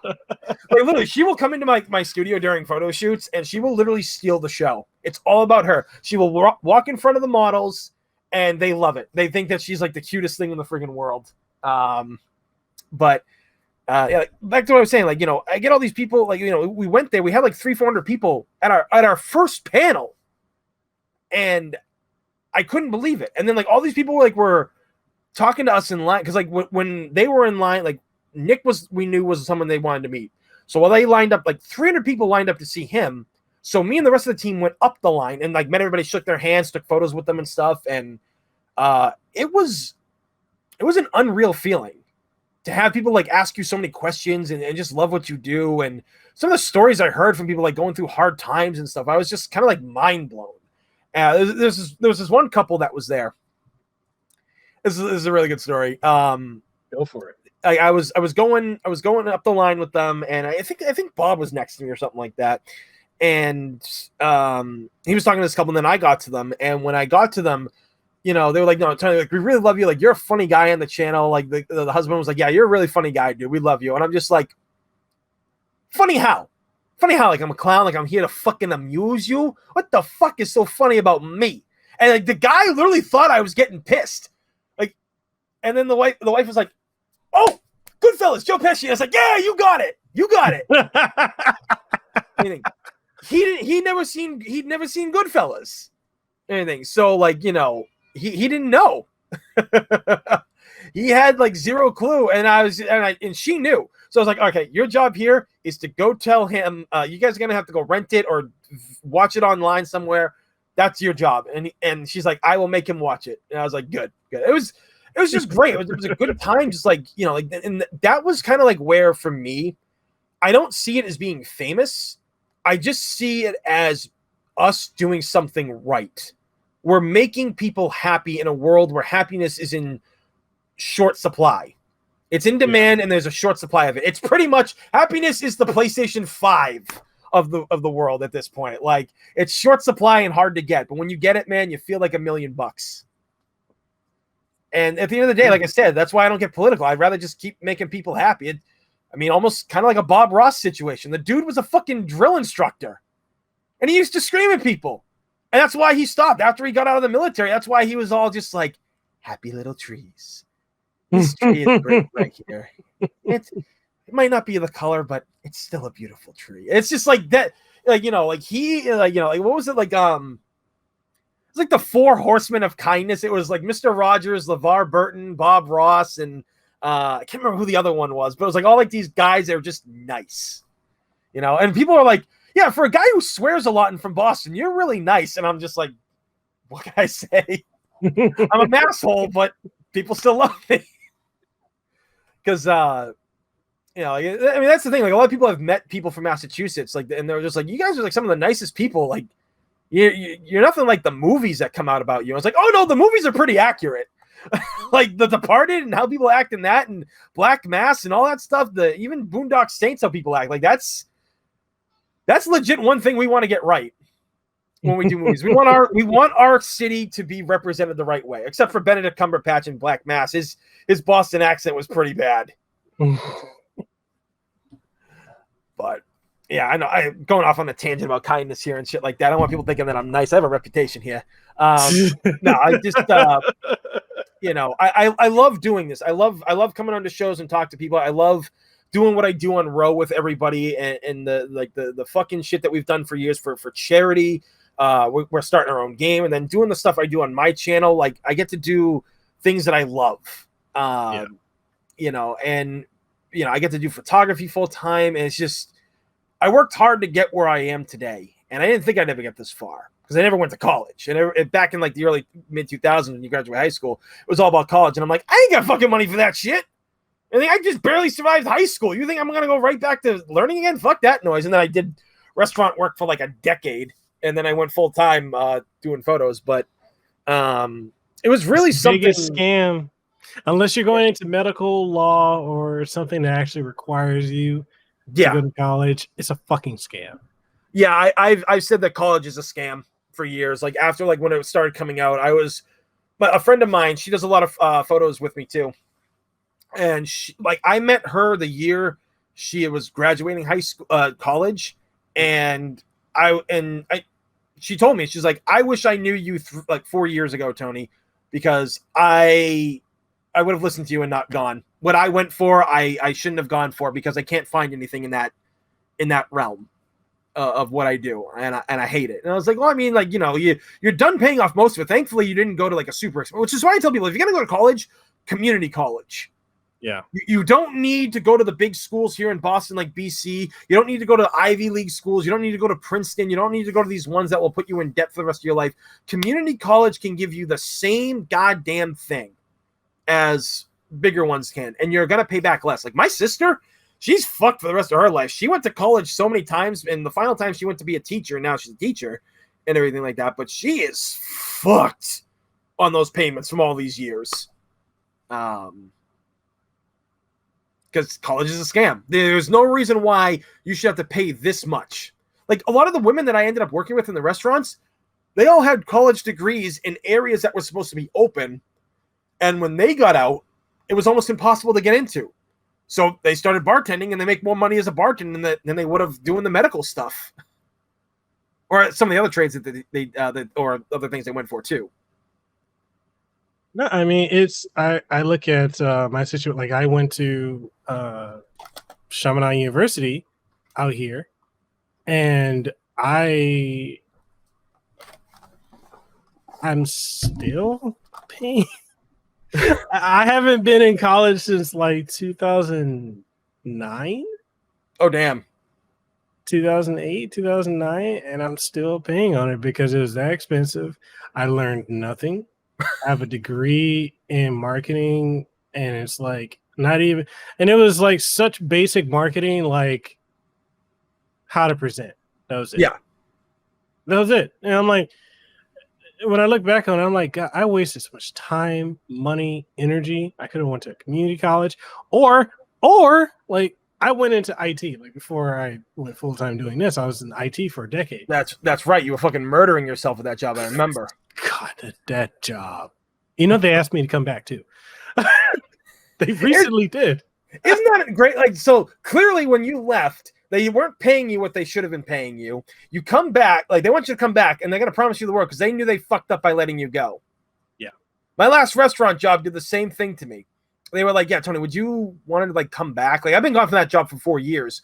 And I was like, you cannot pay me enough to come back and work here because the manager that took over, they booted out our old GM who put his own money into build. Like when you work for, I worked for Texas Roadhouse. And when you work for that company, if you want to be like a managing partner, it's not even a general manager, you're a managing partner. You got to put like $5,000 down or something like that, like a stupid amount of money, and they'll build the place and you get to run it. But from what we found out, he wasn't making the money that corporate wanted. We were still doing great, but corporate wanted different. Yeah. And so they forced him out. It fucking destroyed all of us. It's like this dude gave up his entire fucking family. His family would come in all the time to see him because he was working like every day. His wife and 2 sons would come in all the time and everything. And, you know, he just gave up so much for that company, and the way they treated him towards the end was we were all bullshit. And the guy they got to come in to replace him didn't give a fuck. And I remember one of the guys I worked with, Blue, I leaned next to him. I was like, Blue, you know why this guy's here, right? He's just going to find out who the best workers are. He's going to train a bunch of new people. He's going to get rid of the people who aren't up to his standards. And this place is going to go down the tubes because everybody's going to leave. And he's like, you're damn fucking right, kid. That's exactly, he talks like he's had like a lot of cigarettes. He's got like a really raspy voice. I mean, he does smoke and everything, but he's a cool dude. But that was the thing. It was true. The guy gave no fucks about anybody at that place. When our manager was unfortunately like forced to leave, he went to another roadhouse to finish off the last couple of months because then he could take out the money that he put in and the interest it built over like the 4 or 5 years he was with the company. So, you know, good payout. But they took something that was amazing from him, and they just didn't care. And, you know, I saw that. I was like, I don't want to work for a soulless company like that anymore. You know, the guy who like treated you like, he didn't treat you like an employee. He treated you like family. You know, he met my dad, so he knew I wasn't lying when my dad was sick. And whenever I had problems with my dad and I couldn't come into work, he always understood. And I say, yeah, I got someone coming in. He's like, Tony, you didn't have to get anybody. Don't worry about us. Take care of your dad. I was like, no, I'm not going to leave you guys hanging last minute without some help. And he always, you know, he did that. He was really understanding about me and my dad. And he was always thankful. Like his going away thing that we had a big going away party for him. You know, he took me aside and he said that I was one of the best people he hired in like the 4 years or 5 years he ran the place. And I'm like, really? Okay, cool. Thanks. I was like, I'd never really gotten praise like that before until working for him. And, you know, it was really amazing to get like that kind of camaraderie. But like when he left, the new guy that came in just destroyed the place. And then when he left to get his own store, they had another guy come in and he ruined the place too. All the people, like I go there now once in a while for lunch with friends or after photo shoots, and I don't recognize anybody in there anymore because the new manager had drove everybody away. And the one manager I still know that's there was like, yeah, you want to come back? And I'm like, no, because I will fight that general manager now. Like, it's kind of like one of the things I always say. One of the reasons why I like doing this and being my own boss is because I know my worth. You know your worth too. Like, you know what you're worth and you know what you do. But corporations look at you like a number. Yeah. The minute you're gone, someone else has replaced you. But when it comes to the restaurant industry, and this works for a lot of them too, because I one of my old bosses when I worked for Fridays, she came in and she was like, a lot of you need to shape up and start doing better here. Corporate wants you to do better. At the time, what the things corporate wanted us to do was inhumanly possible. We couldn't do what they wanted us to do and still effectively do our jobs, right? Mm-hmm. So I said to her, she was like, if you don't like it, then you can leave. You're all expendable. I raised my hand and I was like, if you kind of have that attitude with us, we're not going to want to work for this company. She took me aside. She started yelling at me, like, all 5 feet of her. And I was just like, and I'm 6'1". And I'm just looking at this smurf of a woman. And I told her, I was like, look, you don't treat me like that. You don't treat any of us like that. We have been through hell and we lost so many good managers because at one point we had like the ultimate team of managers where things just ran smoothly. But because our store was where, managers went to die, or they would take away good managers and put them in better stores, we lost our team. We lost our leaders and they went to all like these other places, and the ones they replaced them with were subpar at best. And then the one that I argued with a lot, we got along towards the end. She started respecting me and everything because I tried to have respect for her, but you say someone's expendable? No, sorry. Yeah. I'm not going to let you sit here and like let you badmouth me or any of the people that work here. People that are good employees. Like, we had a strong team that year. That was one of our best teams because we had people that got along with each other. We all worked together. We all helped each other. But you start treating people like they're expendable, then no one's going to want to work for you, Oh, man. Says Smurf. She was really small, okay? And, like, she would work on bribes. Like, you could come in, like, 2 hours late, but if you had an iced coffee, all would be forgiven, right? Because like we had some of our servers come in like drunk and hungover and shit, and they would bring iced coffee, like 2 of them to her, depending how bad they fucked up, and all would be forgiven. And I literally said to her one day, I was like, boss, I kind of feel if we would have like cut your arm open, you would just bleed iced coffee. Your blood has literally been changed to iced coffee. And she's like, you're not wrong. That's probably very accurate. Because all she did was just chug iced coffee. It's a New England thing, I guess. Doesn't even matter in the winter. Like, we got to have our iced coffee, I guess. Like, all those Dunkin' Donuts commercials you see about New Englanders, the fucking truth. With, like, Bill Burr or what's his name? Casey Affleck, anything. It's all fucking true. Like, just type in, like, Casey Affleck Dunkin' Donuts or Boston Dunkin' Donuts. All the violence is real. I kid you not. Or, like, the Sam Adams thing with Bill Burr, where everybody's like talking about like Sam Adams beer, and they're like, this is what real New England tastes like. This is what we're all about here. And Bill Burr's like, it's all right. It's not that bad. It's kind of like that drink you put in the back of the fridge, and then it's there 12 months later.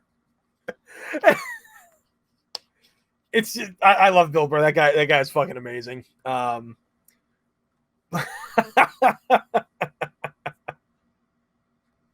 I broke you. Yeah, you did. Dude, you remember the first time I came onto your podcast like 2 years ago? Where I was just all like, I was like the hype man of the group because like JJ and Ali were like so like nervous to be on something like this. And I'm just like pretending to snort cocaine and shit like that. And I'm all like, yeah, let's go. It's gonna be hype.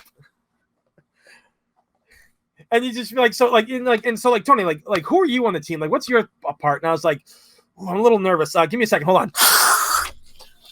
All right, so what I do on the team is I love to fight the fuck up with everything. I love keeping people happy. I like being happy. Happy is being fun. Aren't you guys happy being happy? I'm happy being here. Aren't you happy? And like I knew that like really helped JJ and Ali a lot because they were just they were really because they had never done anything like that before, like interview wise. So like I really had to just like step up and like I wanted to do I wanted to do a skit one time. We didn't do this, but like when a live stream happened, it would be me coming, like, you know, all of our cameras are on, and they'd be like, "Well, where's Tony?" And I'd sit down and like my face is full of like donut powder, and I'd just be like, "Yo, what?" Like, because like we got a thing going on Row at one point where we called it we called cocaine Rocaine. If you're on the Rocaine, you understand what Row is about. And the fans, like, people were fucking dying laughing, and it was just too funny.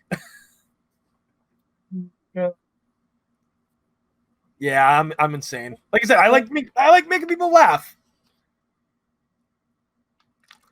On that note, because you fucking broke me, is there anything you want to leave people with before we go? Pretty much at the end of the day, guys, just be nice. The best thing you can do in life is be nice. Just live the life you can. I know it's not the best life for a lot of us right now, whether the losses we've gone through from a virus or things we might be going through in our personal lives. But the more you give in to being sad and angry, it can be very bad for your health. Take it from somebody who's like health spiraled out of control from depression and being upset at a lot of things. It ain't worth it. Just do your best to be happy, live the life you can, and take care of others that take care of you. It's the best advice I can give. And if you're doing something like this, like, you know, content creating, YouTube, stick with it. If you ain't getting thousands of views, if you're only getting 20 views and stuff like that on a video, or, you know, your live streams are only getting 5, nothing comes easy. Just keep plugging it. If it doesn't go nowhere, it don't go nowhere. At least you can say you tried, and nobody can say anything different. Because at the end of the day, life, like I said, life is short. Do what you can. Just don't be miserable, because nobody likes a grump. This is true. Just surround yourself with good people like I do.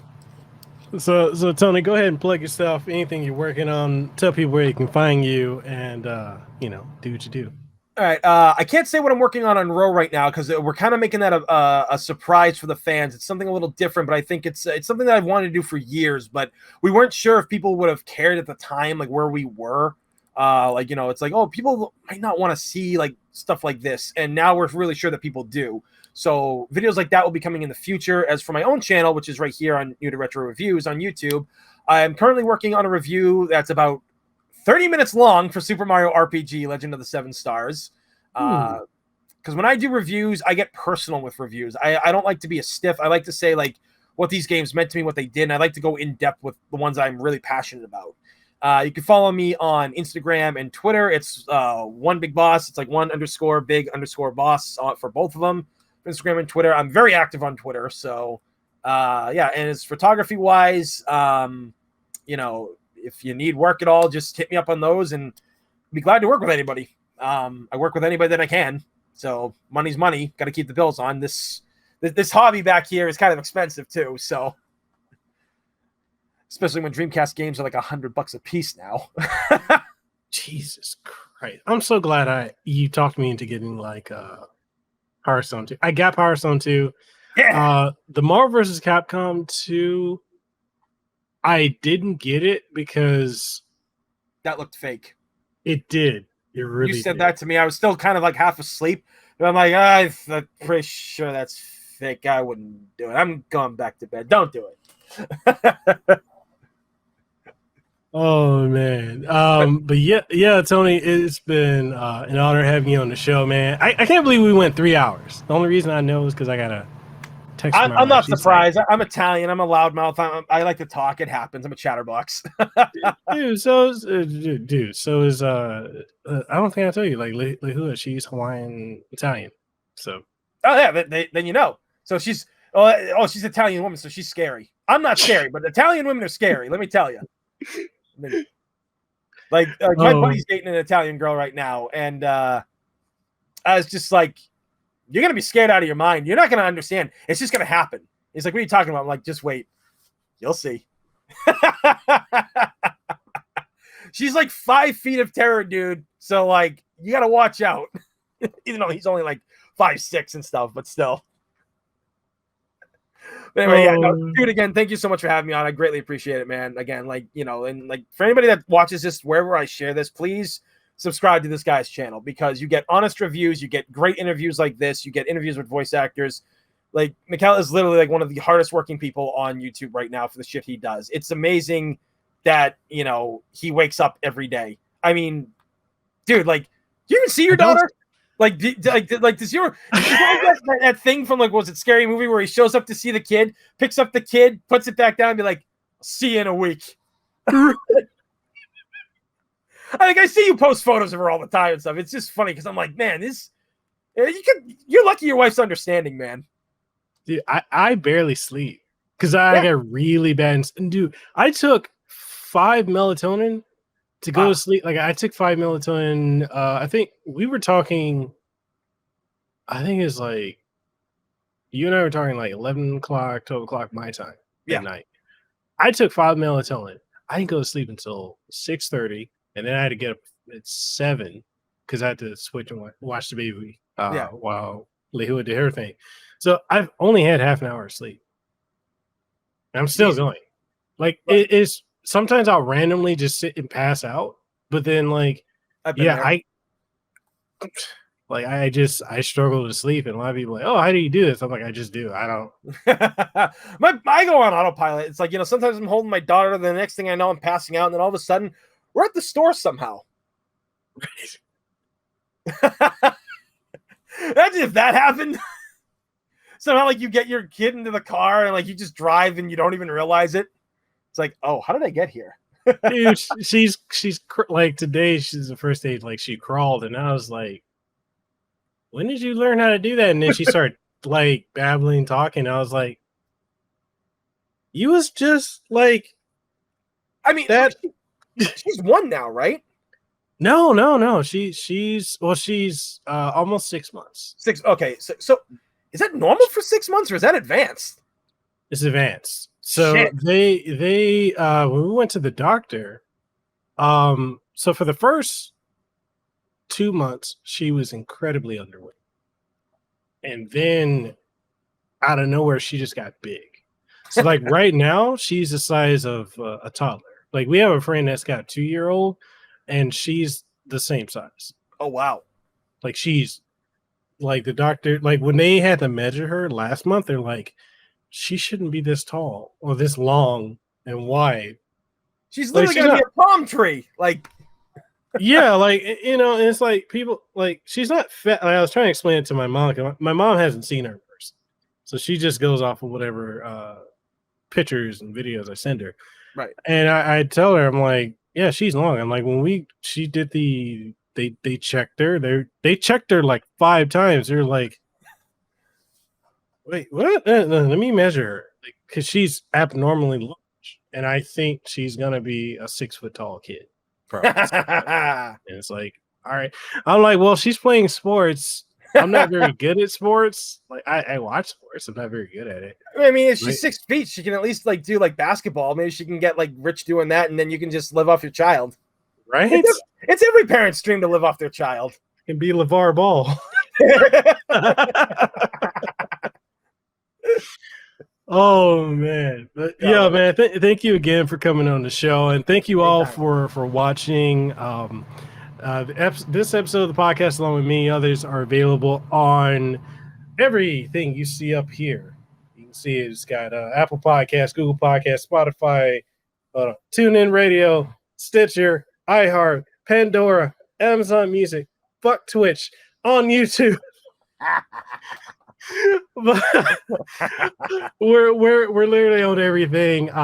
If you really enjoy it, hey, you know, share it with somebody. We got merch. We're on Teespring. We're on TeePublic. You can support our work on Patreon. You can support our work on Subscribestar. Kiwi? Is it Kiwi? No, Coffee. Kiwi. Coffee. But we're on Coffee as well. Channel memberships on YouTube. And just understand this, like, you don't have to support. Just watching alone, just getting somebody's attention to watch or listen to something that we, as content creators, it means a lot, because it's interesting, and it's something Tony and I will probably talk about in the next time we do a podcast, but which means I probably will go on his show. I've been on his show. His show is amazing. Make sure you go watch his show. But, you know, you'll see people will easily support celebrities that they've never met, that they don't know, but they'll watch them, they'll buy their stuff, they'll go to their movies, listen to their music, they'll like, share, retweet, give them all that engagement. But when it comes to people they know, they won't show that same love. And what I've come to find is you get so much love from people where you're not from.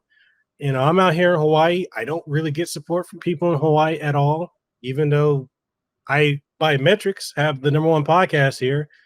People tell me they don't care about my stuff, but I get love from people on the other side of the country, like Tony, you know, all the way opposite side of the country, and a whole fucking ocean away. People internationally, you know, I've been able to do things. I'm very blessed. I've had an interesting life, and I'm very grateful to still be here, to still be alive, to still be somewhat relatively healthy, and to be able to do things I enjoy. And so you guys, with your support, by watching, sharing, liking, subscribing, listening, downloading, it goes a long way. So thank you guys. I hope to see y'all in the next one. And with that being said, Tony and I are signing out. We'll catch y'all on the next one.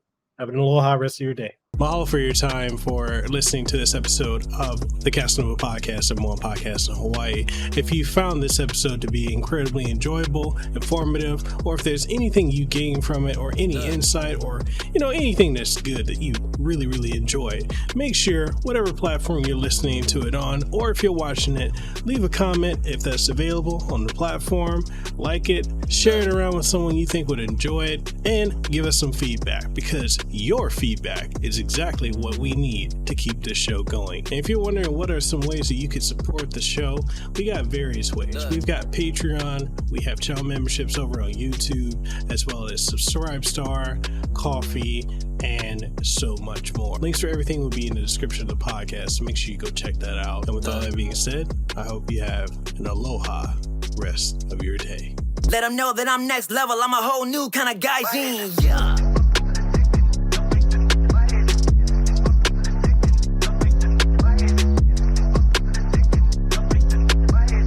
Yes, at the top spot, in case you forgot.